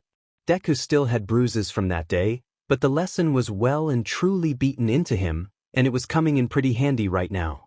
With the combination of Gentle's acrobat lessons and Rappa's martial arts training, Deku was running circles around Death Arms, hopping and skipping over and under the massive man's muscular limbs. The dogs watching from afar were in awe of what they were seeing, with Mr. Blue catching every moment on his phone. "Stand still, you little turd!" Death Arms bellowed as he slammed his fists down like a pair of sledgehammers. Deku somersaulted out of the way, a blast of dirt and rock erupting from the hero's enraged attack. The villain in training took deep breaths as he peered through the clearing dust. Death Arms heaved haggard breaths of his own, his massive body rising and falling as he glared daggers at the green-hooded boy. His eyes were bloodshot and crazed, sweat dripping down his brow and his teeth bared and grinding together like a wild animal. Needless to say, Death Arms was ticked off. Deku took in the sight of the man's body. The guy was built like a tank, and there was no way he was going to be able to get under his skin with his small stature, no matter how much practice he had against Rappa. A light bulb seemed to go off in the boy's head, and an eager grin splitting across his hidden lips. Deku reached behind his back and retrieved something he'd been dying to try out since Jiren handed it to him when he got his costume. Had a little gizmo like this put together for a vigilante over a decade ago. Think of it as a pair of brass knuckles and a taser rolled into one. Should help to pack a little more punch in your punch. Don't worry about the fee. Think of it as a gift, in honor of our newfound friendship. Just hold the trigger, take a swing, and watch the sparks fly. The green-hooded boy took in the sight of his new taser knuckle in his left hand. A pair of battery cylinders fixed into the modified handle were wired up to the carbon fiber paddle, where two exposed electrodes stuck out of either side of the head of the device. Deku turned his attention back to Death Arms, who was now charging at him with bulging crazed eyes, and a little drool flying from his mouth. Deku decided to meet the heavy-lifting hero halfway, rushing straight for him with his new weapon clutched tightly in his hand. Mr. Blue zoomed in his camera as the two foes headed straight for one another, desperate to get a clear shot of whatever would happen next. He saw it. He recorded it. But no matter how many times he'd play it back, he still couldn't believe what he saw next. Death Arms lunged at the boy with an open arm, intending to clothesline the little green runt. Deku saw the attack coming a mile away, getting down on his knees and sliding under his arm, leaning his head back with his chin mere inches from the oversized hero's passing knuckle. Deku shot back to his feet, taking in the sight of Death Arm's exposed midsection. He pulled his arm back and held down the trigger to his new weapon. A crackle of electricity met the boys, as well as the heavy-lifting hero's, ears. As Death Arms turned back, it was too late. Deku jammed his taser knuckle into Death Arms' ribs, a loud buzz going off the moment the device made an impact. Never had the outcry of a hero, in utter agony, sound so disturbingly delightful to the green-hooded villain. Death Arms clutched at his stinging side, which gave Deku an opening to plunge his new weapon into the heavy-lifting hero's chest, causing Death Arms to let out another wail of pain. Deku hopped back as he took in the sight of what he'd done. He almost couldn't believe it. He did this. He brought Death Arms, a pro-hero, to his knees. Holy cow! Mr. Red gasped at the sight of the heavy-lifting hero hunched over. He noticed Mr. Blue to his side, still catching everything on his camera phone. Tell me you're getting this?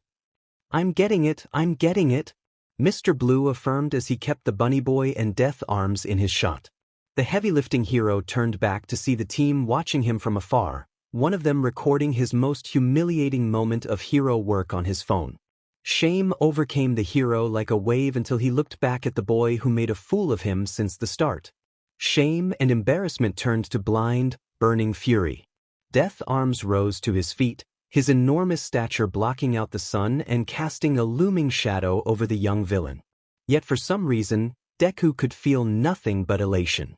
Dare to say, he was actually having fun. I'm putting you behind bars. Death Arms rose his fist high over his head. But not before I put you in a W. Death Arms charged at Deku, swinging his hulking limbs at the boy, desperate to get even one hit on him. But Deku denied him at every chance, backing away until the two were under the structure of the site itself. The dogs got out of the truck and hurried over to get a better view of the fight, Mr. Blue still holding up his device. He got a good shot of Deku hopping over Death Arms and delivering a knee to the back of his head, sending the heavy-lifting hero face-first into an oncoming girder, the impact causing an echoing ring. Deku took notice of how the structure around him began to shake all around him and the hero. It was then that his calculative mind kicked in. Death Arms is a hero who prides himself on his strength, being able to lift abnormally heavy objects without a struggle. Was that because he was just that powerful? Or did it have something to do with his quirk?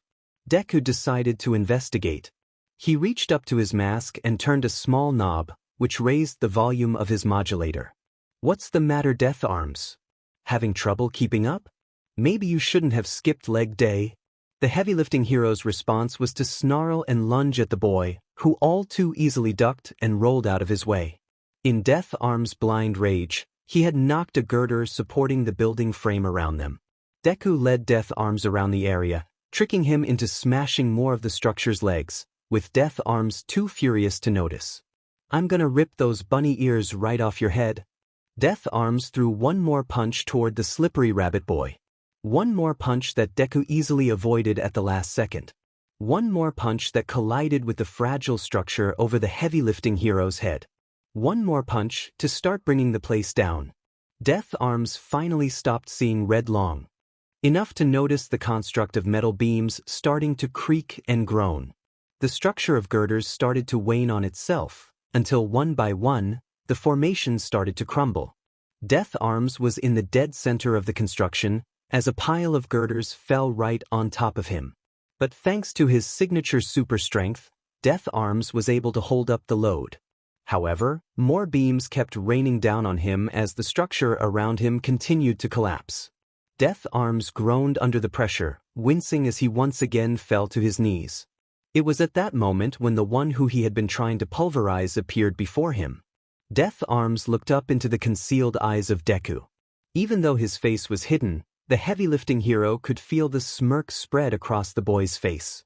I had a feeling there was more to your quirk than just simple super strength. The young analyst deduced. It only allows you to lift a specific amount of weight until your body can't take any more.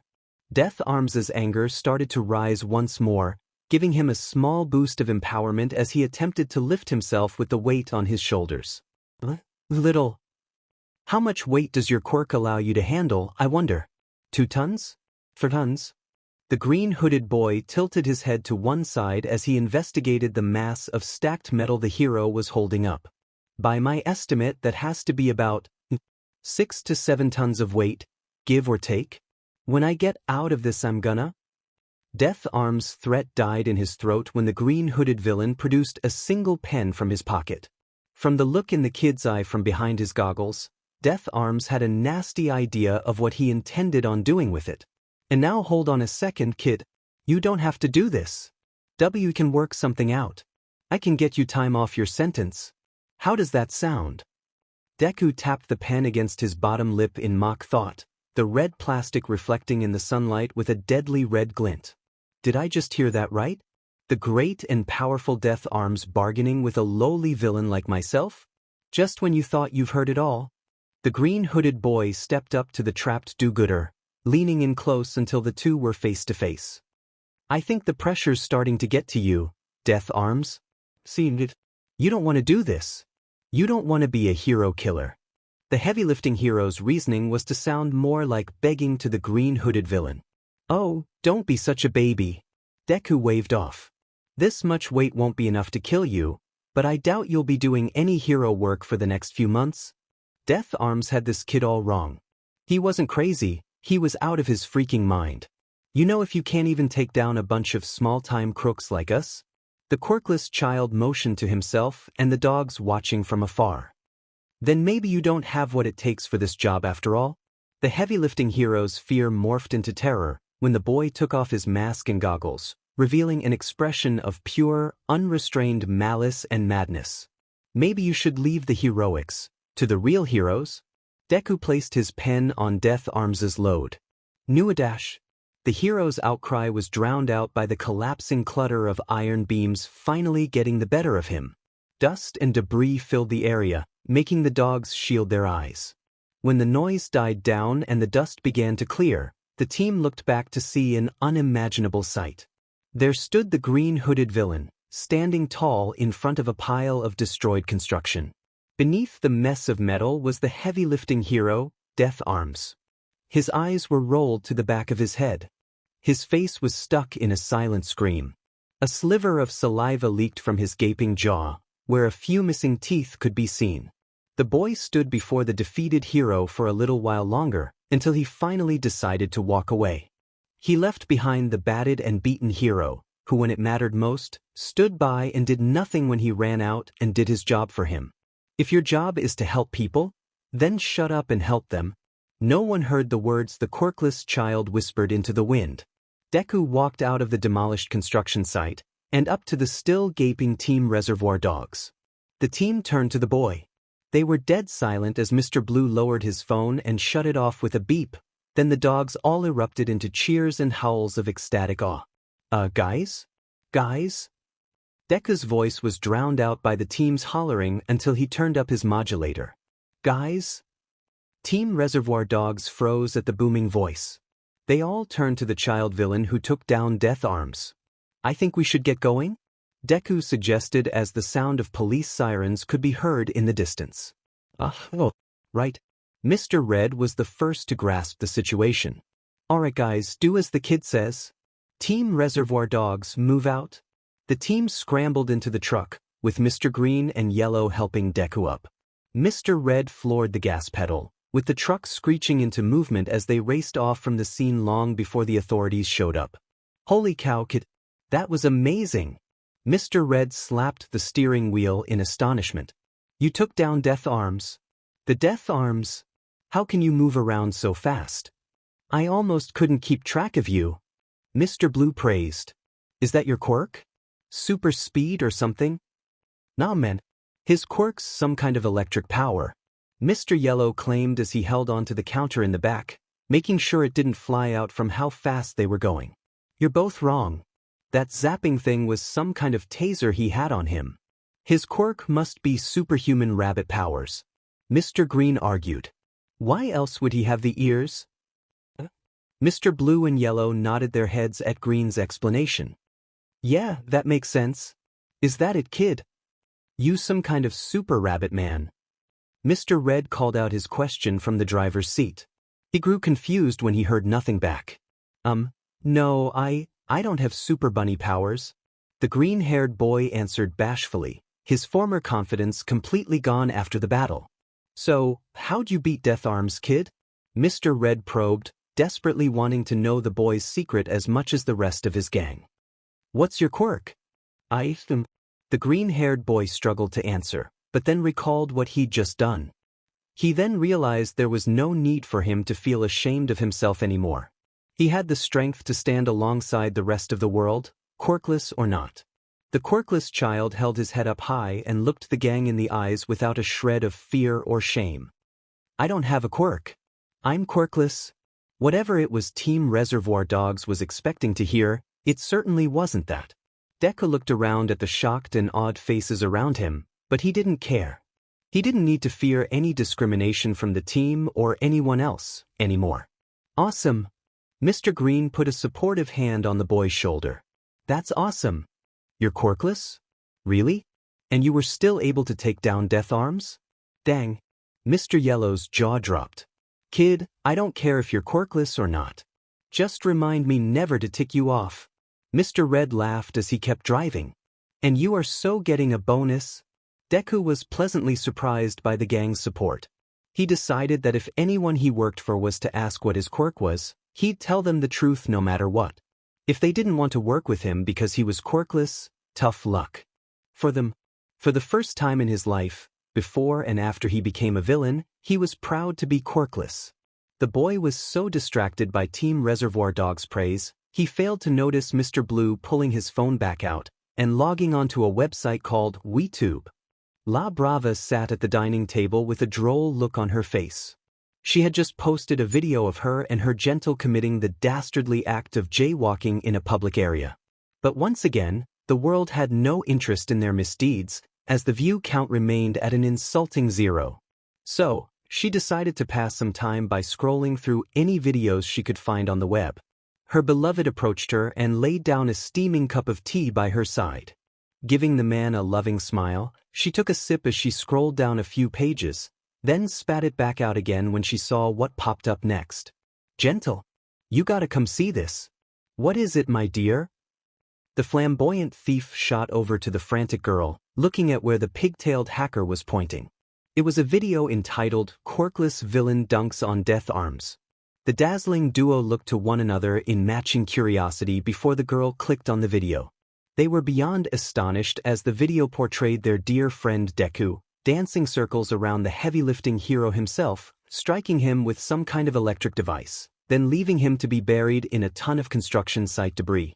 Gentle found himself taking a few steps back in his stupefied state.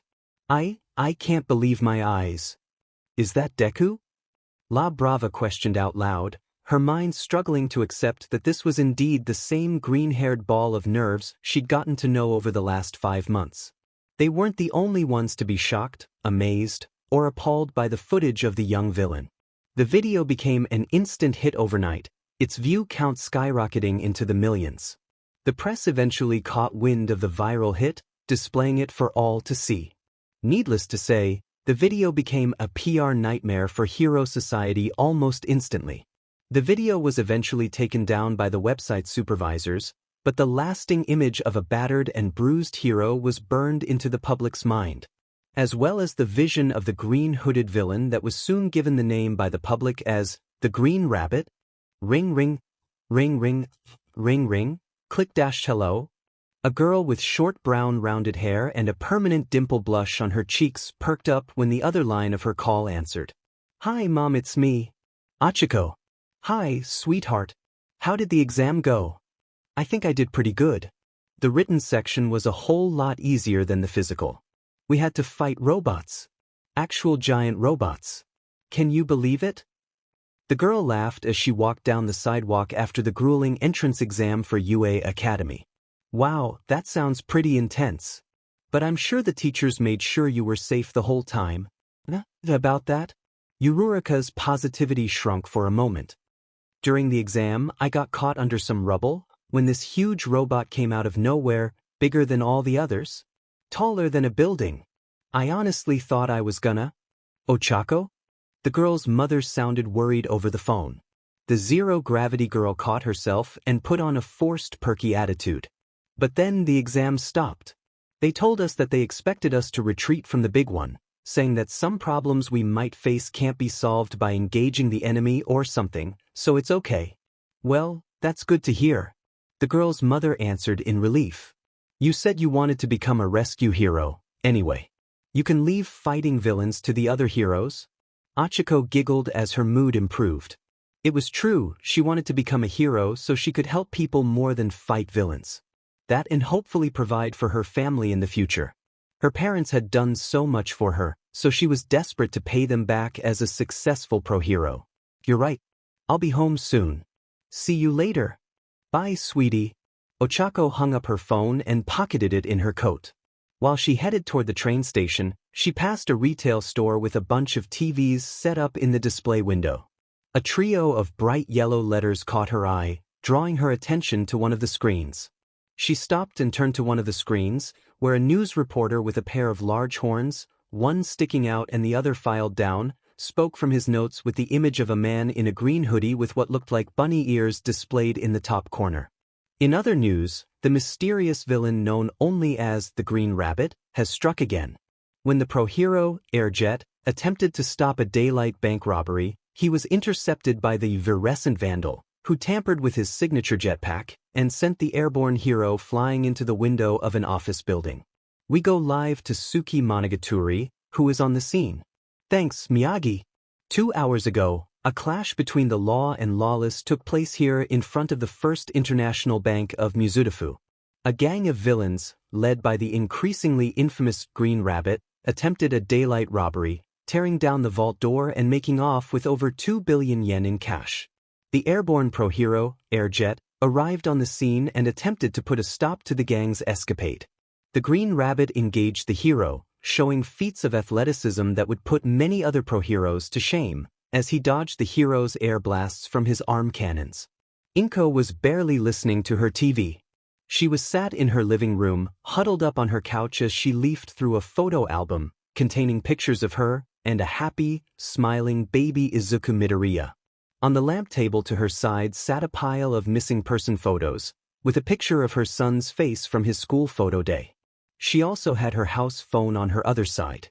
Her hopes of getting the call she had been praying to receive since her baby's disappearance had dwindled over time, yet they still stayed alight.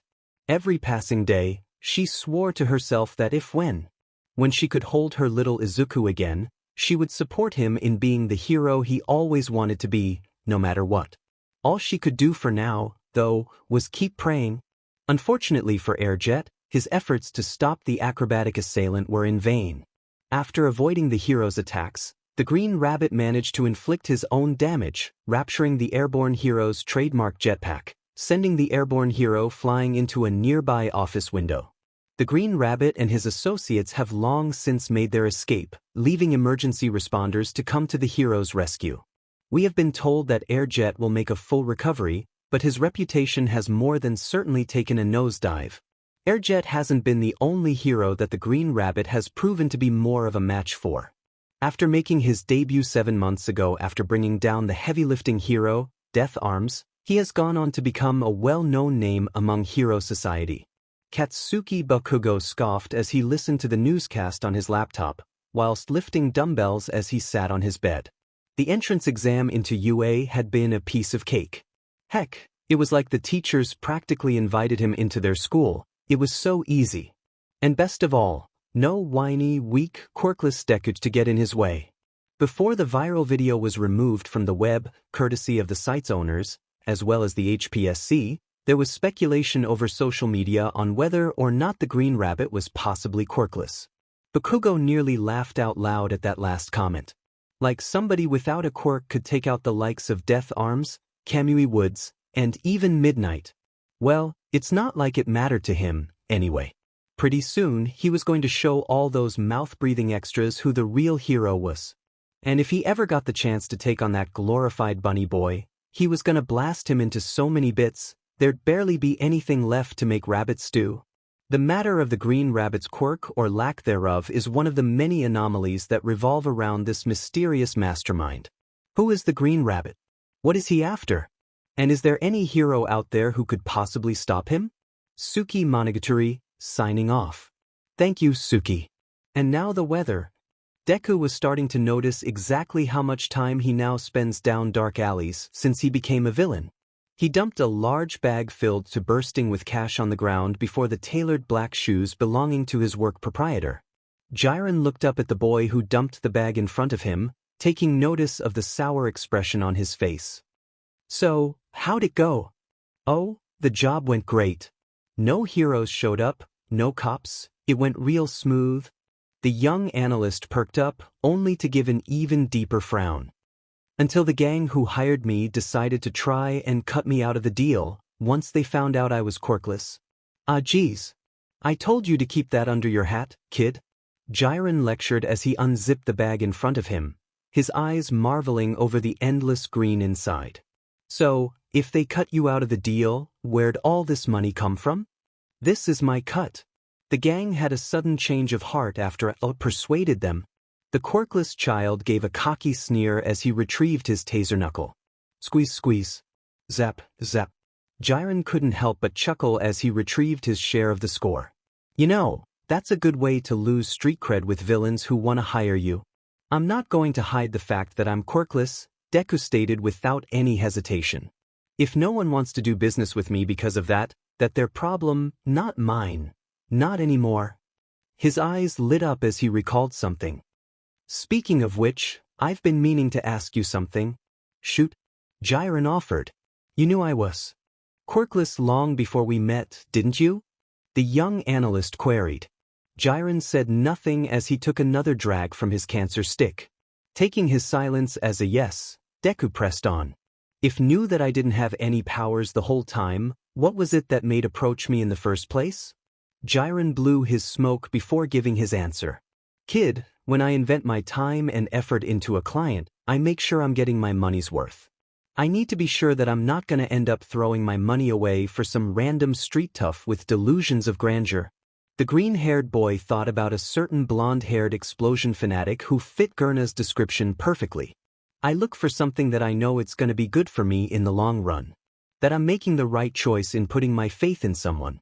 The gap-toothed man went on. And that is? Deku asked passively, slightly fearing what the answer could be. The villain broker grinned. Promise. You got a lot going for you, kid. You know how to fight, you can move like a track star. And all that know-how you got about heroes and their quirks is a guaranteed goldmine. The gap-toothed man leaned back in his seat with confidence. Face it, you're worth something.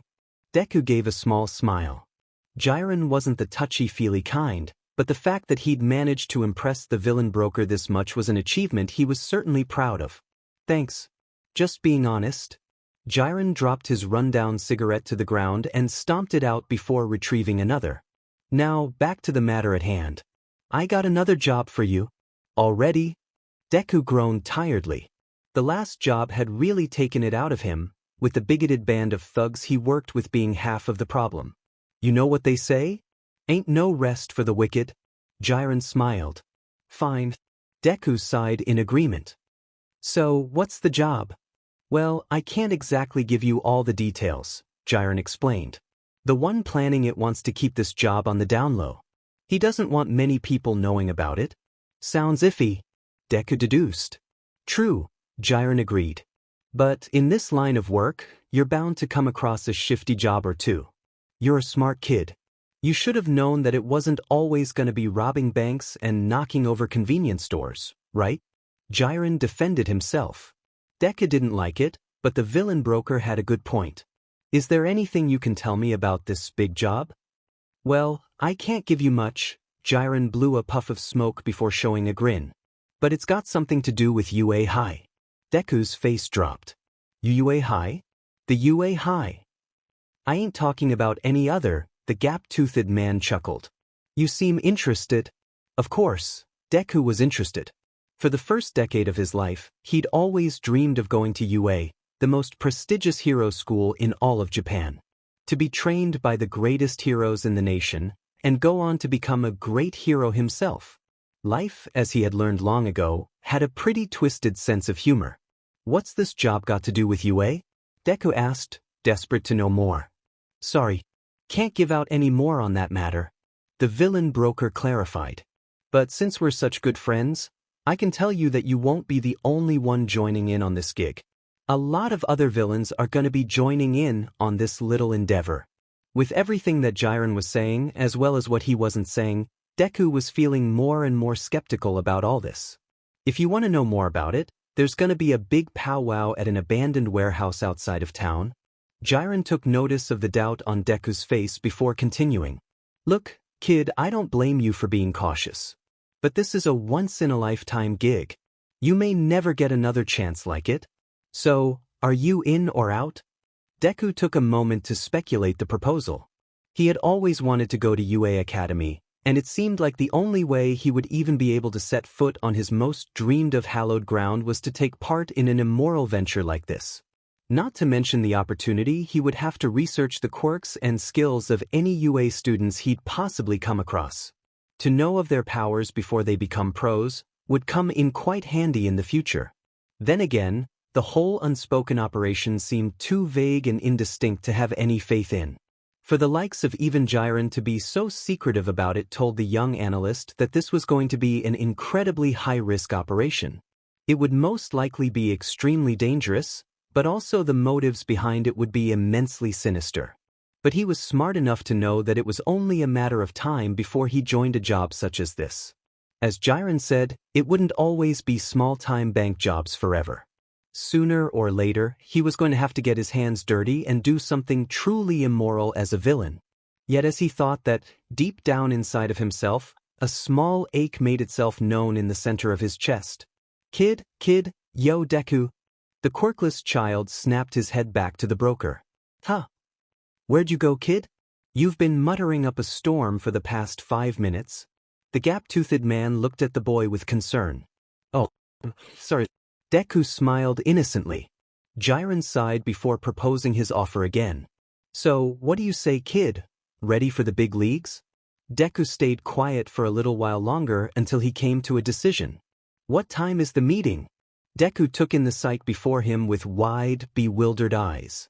Jiren said that there was going to be a large selection of villains that were taking part in this operation. But it looked like there was a small army of superpowered criminals scattered around the vast, empty accommodation.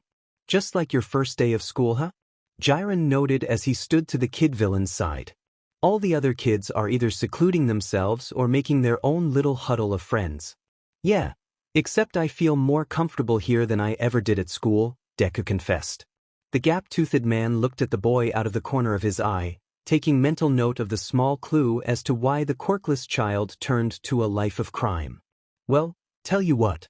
Why don't you go try and make some friends? Could pay to have a few not-so-friendly faces on your side. Plus, it'd be a good chance to find some job offers after this operation's over. Deku gave the idea some thought. Sure. I guess I can do that. Good to hear, Gurn beamed as he turned to leave. Now remember, play nice with the other kids, listen to everything your teacher tells you, and I'll be back to pick you up later. Ha! Deku mocked back with a smile of his own. Once the broker was gone, the green-hooded villain decided to have a wander when he spotted one of the villains who had chosen to keep himself away from the rest. An enormous bulging beast of a man, wearing a stitched-together, dark green onesie, with a bull-shaped helmet mask, with 3 large horns sticking out of his head. Deku decided to make his way over to the bullman. The massive villain was busy sharpening a massive machete in his hands when he took notice of the boy approaching him. Hi! Deku greeted kindly. The bullman snarled, his nostrils glowing red. Up in the rafters of the warehouse, a single blood-red eye peeked through the fingers of a severed hand attached to the face of a pale young man. He glared down on the numerous villains chatting to themselves, surrounding the bunny-eared villain. Is this really the best you could find, Kurogyri? The handman spoke in a raspy, spite-filled voice. I bet none of them is at their max level. There is no use in complaining now, Shigaraki Kurogyri, a living mass of dark cloud wearing a bartender tux and a large metal collar around what was supposed to be his neck, pointed out. The plan is set, and we have the numbers we need. If all goes as planned, this will be the day that the symbol of peace falls. Fine. The handman growled as he slouched on the rail, leaving 2 fingers open to not touch the bar completely. A selection of other severed hands was clasped onto his forearms as he reached up and scratched at a red, raw spot on his neck ferociously. Besides, they're just the first wave. They're nothing compared to the final boss. Kurogyri looked over the various villains and noticed that there was a slightly large gathering in an area of the warehouse. He kept his burning yellow eyes on the center of the crowd, a small boy with a green hooded sweater talking to every villain that approached him. His eyes became fixated, almost as if someone else was looking through the eyes of the living cloud other than himself. Oh. So, your quirk allows you to shoot laser beams out of your nose? That's amazing! Does the heat from the laser hurt the inside of your nostrils? Do you have to lean your head back to aim, or do they shoot to where you're looking? And what's with the cow-shaped helmet? The bullman was starting to get annoyed by the green-hooded boy's constant questions. He rose from the crate he was perched on, easily towering over the green-hooded boy. Anyone ever tell you that you talk too much? Before Deku could answer, he suddenly found himself ensnared by a multitude of gray snake-like hairs and hoisted into the air. The boy looked to see where the mysterious living hair came from. A woman wearing a dark purple pantsuit and a lighter purple striped shirt underneath. Looks like someone doesn't know how to mind their own business. Deku showed no sense of danger as he was raised off the ground, being more interested in the coils of hair that wrapped around him. Oh. A manipulative hair quirk. From how high you can lift me, it must be able to extend to about 20 feet. Maybe more. Not to mention the amount of strength your hair fibers must have to lift me up in the first place.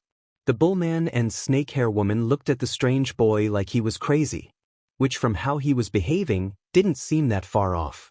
Hey, I've seen those bunny ears before.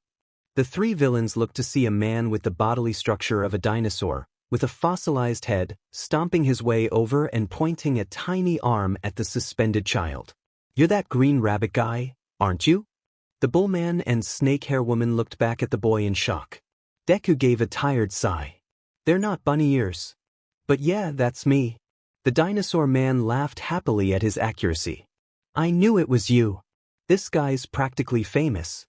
He nudged at the snake hair woman and bullman with his little elbows. He's been all over the news, taking down heroes one by one. The snake-haired woman looked back at the boy, taking notice of his green hoodie and the 2 flaps of cloth stitched to the head. Oh shoot, I think you're right. She then lowered the boy down gently before unwrapping her coils from him. Thank you, Deku responded kindly as he dusted himself off. Hey, is it true that you took down Kamui Woods by setting him on fire? The dinosaur man asked earnestly as he approached the boy. Technically, I set his wood tendrils on fire. It's not my fault his costume proved to be more flammable than it looks. The young analyst explained. The dinosaur man cackled with glee. I told you it was him. This kid can figure out a hero's quirk, what their weakness is, and then use it to bring them down. The snake-hair woman and bullman suddenly felt quite nervous being near the kid villain. They too were aware of the infamous villain the news had been talking about, who can decipher a hero's vulnerability and use it to his advantage. After hearing so many stories about the green-hooded villain in the media, they had no intention of getting on his bad side. Hey, listen kid. Sorry about grabbing hold of you like that. Hope I didn't hurt you or anything.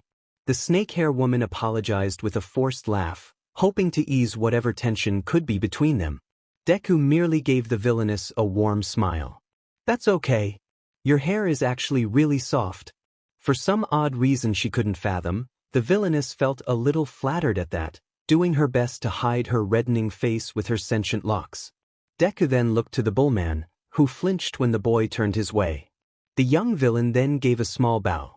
Sorry for asking you so many questions. I didn't mean to annoy you. No. That's okay. The bullman waved his hand in dismissal.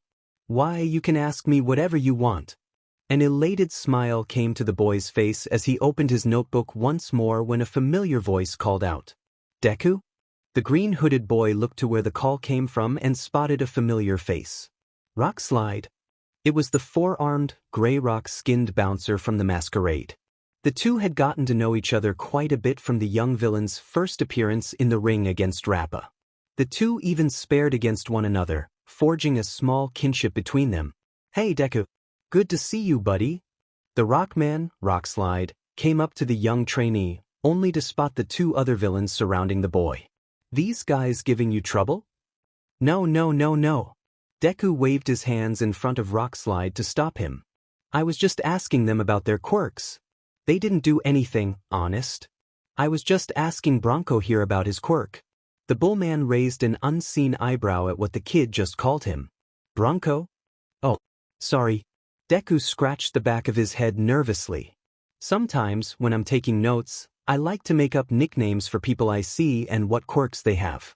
Judging by your costume and your laser nose quirk, I was thinking about calling you Blasting Bronco. Deku's voice shrunk as he explained, feeling the bullman's eyes bore into him. Blasting Bronco. The large villain thought the name over. I like it. Rockslide gave Deku a hearty smack on the back, nearly taking the boy off his feet. Kid's got a sick imagination. It's how he came up with my nickname. Think you can come up with a name for me? The snake-haired villainess asked cockily, yet curiously. Deku placed a hand to his chin as he gave the question some serious thought. A light bulb seemed to go off in his head. How about Splittins, with a Z? The villainess gave her new nickname a thought before smiling to herself. HM. Not bad. Hey. What about me? The dinosaur man asked eagerly, almost like an excited toddler. Skullosaurus? Deku suggested. I love it. Because I've got a skull, and I'm a dinosaur. The newly named Skullosaurus cheered as he waved his little arms. As the villains chuckled at the dinosaur man's celebrating, Deku looked around at all of their faces. All these people were dangerous, deadly, and violent criminals, yet not one of them wanted to cause him any harm. While in his old life, on the moral side of hero society, he was insulted, beaten, blasted, put down and pitted by everyone. It would have been funny if it wasn't such a bad joke. Did somebody say Deku? Four villains looked to see the newcomer. A white-skinned, fish-faced villain, with gills in his neck and red streaks down his blad head. You guys talking about the quickless fighter in the underground? Rockslide wrapped one of his multiple arms around Deku and brought him in close. Who do you think we're talking to? Skullosaurus, Splittins, Bronco and the Fashman stared wide-eyed at the boy, struggling to register what the Gravelman just said. Wait, this kid? The Fishman pointed at the green-hooded boy. This is supposed to be Deku? It sure is. Rockslide went on. Deku sighed. He figured he might as well show his face as he took off his mask and goggles. Hi there. The Fishman blanched at the familiar sight of green messy hair and freckles. Holy cow. It really is you. The quirkless kid who took on Rappa. A moment of silence. Wait, you're quirkless? Skullosaurus asked the boy quizzically. Deku showed a proud, fearless smile. Sure. I heard a rumor that the rabbit was quirkless, but I never believed them. Split Ends chimed in. I mean, who could believe that a kid without a quirk could take on all those heroes and win? I'll tell you who. Nobody. All heads turned to see a villain wearing a skull-shaped helmet and military-grade armor stomping their way. You expect me to believe that this little twerp is the Green Rabbit and the quirkless fighter in the underground? Give me a break. Hate to disappoint you, but it's true, Deku interjected. I took my coach up on his offer to get me into the circuit, figuring it could help me get better at hand-to-hand combat. I'll admit, it's a little riskier for me since I don't have a quirk, but I think I'm doing pretty well, considering. Don't be modest, Dad. You've made a big splash in the masquerade. The crowd loves it when you step into the ring. Rockslide objected to the boy's bashful attitude. Oh yeah? Well, how's about you and me go a few rounds right here and now, punk? The Skullhead challenged as he cracked his knuckles. Rockslide stepped up to the Skullman with a fire in his eyes. "You're gonna have to go through me first, bonehead." The Skullman scoffed as he leaned around Rockslide to taunt Deku some more. "What's the matter? You gonna let your pal here do the fighting for you? I bet that's how you got your reputation in the first place. Letting guys with all the power do the heavy lifting for you, and you sit back and take all the credit." The quirkless child scowled as he reached behind his back, his hand coming close to grabbing his trusty taser knuckle. Silence. The warehouse went dead quiet. All heads turned to where the dry, venomous voice came from. Deku squinted his eyes to see the figure on the rafters. One he could easily make out, but the other seemed to be made out of complete shadow. The one he could see wore a ratty black long-sleeve shirt and slacks, with withered, shaggy ash-colored hair draping down from his head. Whatever he looked like was obscured by what looked to be a severed hand, clasping its fingers over his face, but Deku was able to make out a single, blood-red-colored eye gazing down at all the villains present. What disturbed him more than the single severed hand concealing the man's identity was the multiple other severed hands gripping the boy's forearms and the back of his head. It made for quite the disturbing sight, as many of the villains around the boy grimaced at the sight of him. "Greetings to you all. My name is Tamura Shigaraki." The mysterious handman raised his arms in a grand gesture. "And welcome to the League of Villains." The gathered criminals all began to mutter among themselves, wondering what the heck was going on. "You have all been gathered here for one reason, and one reason only," the ash-haired man went on. "The destruction of All Might." All the villains began to mutter apprehensively at the bold declaration. Deku's eyes were open wide, unable to believe what the handman, Shigaraki, had just said. The handman continued his monologue before he could lose any of the villains present. "For too long, the so-called symbol of peace has looked down on the likes of us, flaunting his power, basking in the world's praise. He thinks he's untouchable. He thinks he's unbreakable. He thinks he can protect everyone, simply because he is here. But soon, we shall reveal his weakness to the world for all to see. The world will see All Might for the fraud he truly is. With our combined forces, we shall make the proud symbol of peace fall." Shigaraki maniacally giggled. The young analyst stopped writing, gazing back up at the maniacal handman with wide, bewildered eyes. Could it be possible that this lunatic knew All Might's deepest, darkest secret? That he was starting to lose his strength? And how do you plan on doing that? A villain that looked like a half-man/half-chameleon spoke up. "I'm glad you asked." Shigaraki leaned down over the railing of the scaffolding. Deku noticed that when the handman placed his own upon the safety bar, he only gripped it with his thumb and 3 fingers, keeping one from touching the railing. The young analyst had picked up the fact over his villain career, that everyone with a quirk had a certain tics to their powers that kept them from causing unwanted damage. His quirk-deciphering mind immediately deduced that the reason this Shigaraki kept one finger lifted on each hand had something to do with his quirk. "Our plan is to attack the top class of the prestigious UA Academy." Deku's focus was back on the handman's words in an instant, his eyes wide with shock.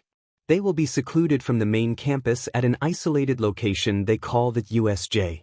Word has it that All Might is to be teaching the class at that moment, which makes it the perfect time to strike."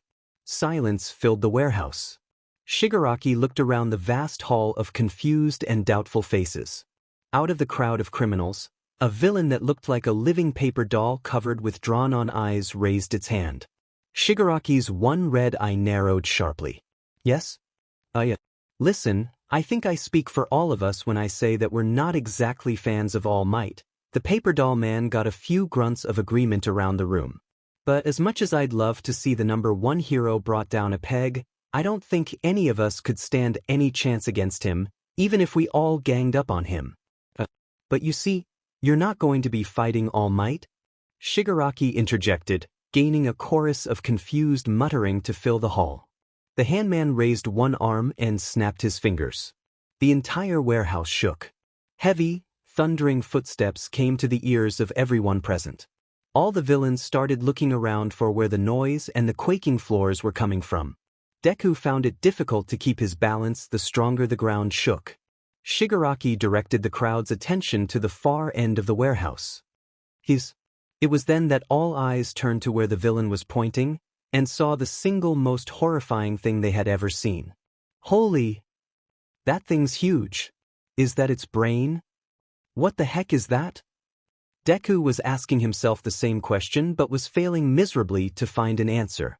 The creature was gargantuan, possibly as big as All Might himself, if not bigger. Its brain was indeed exposed for all to see, sitting in the cranium of a beak-faced, fang-filled maw, with two wide-open bloodshot eyes that refused to blink, if it even could. The only piece of clothing the beast wore was a pair of beige shorts, with a pair of skull-shaped knee pads covering his enormous legs. The rest of its dark blue-colored body was exposed for all to see, showing off the bulging, inhuman muscle that made up its ginormous body, which the creature's skin looked to be tearing apart just trying to hold all the overwhelming muscle together. The ghastly giant stomped through the crowd, the villains quickly scrambling out of the creature's path. It made its way to where Shigaraki stood on high, before turning about and faced the gathering of villains once more. This is the Nomo, a genetic experiment composed of a plethora of uniquely chosen quirks, specifically designed to do one thing and one thing only: kill All Might, the Handman declared, his visible eye twitching with sadistic glee. All the villains kept a vast distance from the grotesque monstrosity. Deku was still fathoming that such a thing could exist. A genetic experiment? How do you even begin to create something like that? How crazy do you have to be to even think of something like that? Once we invade the USJ, we shall immediately sick our secret weapon on the #1 hero, where it shall tear the self-righteous hero into a billion pieces, with its bare hands. The Handman declared hysterically, a manic, unstable grin hidden behind the hand grasping his face. If you're so sure that thing can handle All Might, then why are we even here? A villain wearing heavy metal spiked wristbands and suspenders demanded, a handful of others agreeing with him loudly. That's the best part? Shigaraki gazed back down at the masses below him. While the #1 hero has his hands full with the Nomo, the rest of you will attack the poor, defenseless hero students. He'll have to choose between saving himself or the lives of others. The ultimate crossroads for a hero. The Handman leaned over the railing, coming close to falling over the edge in his sadistic joy. I'm sure none of you here has any issues with killing a few kids, right? As almost every villain in the warehouse shared a dark, harmonious chuckle on the fact, a pit had opened up in Deku's stomach. Attempting to kill All Might was one thing, but mass murder? Of students? Children? This was too much. He was way out of his league. Villain or not, there were some lines the green-hooded villain was not comfortable with crossing. Coming here was a bad idea. He had to get out of there now. You're crazy. The Handman stopped cold. His one visible eye looked down to where the outcry came from. A large burly man, wearing a black mask with red streaks over the eyes, wearing a black and red leotard, stepped forward with his arms crossed. Care to repeat that? Shigaraki hissed. Is anyone else here seeing how insane this all is? The burly villain looked around at all the faces staring at him. Killing All Might? Killing kids? That freaky thing? He pointed an accusing finger at the beast. This is completely insane. You gotta be out of your mind to go along with this. And I'm crazy for even showing up. Forget this, I'm out of here. The burly villain turned to leave the building but was abruptly stopped by a large swirling vortex of pure darkness blocking his path. From out of the portal came the League Master himself, trudging toward the burly villain like a zombie after its next meal. Deku and the rest of the villains looked back to the rafters, where they could see a figure made of the same shadow as the vortex standing, holding open another portal. No doubt the one Shigaraki used to get down to their level so quickly. I don't think you understand. The Handman snarled as he drew closer to the black and red villain.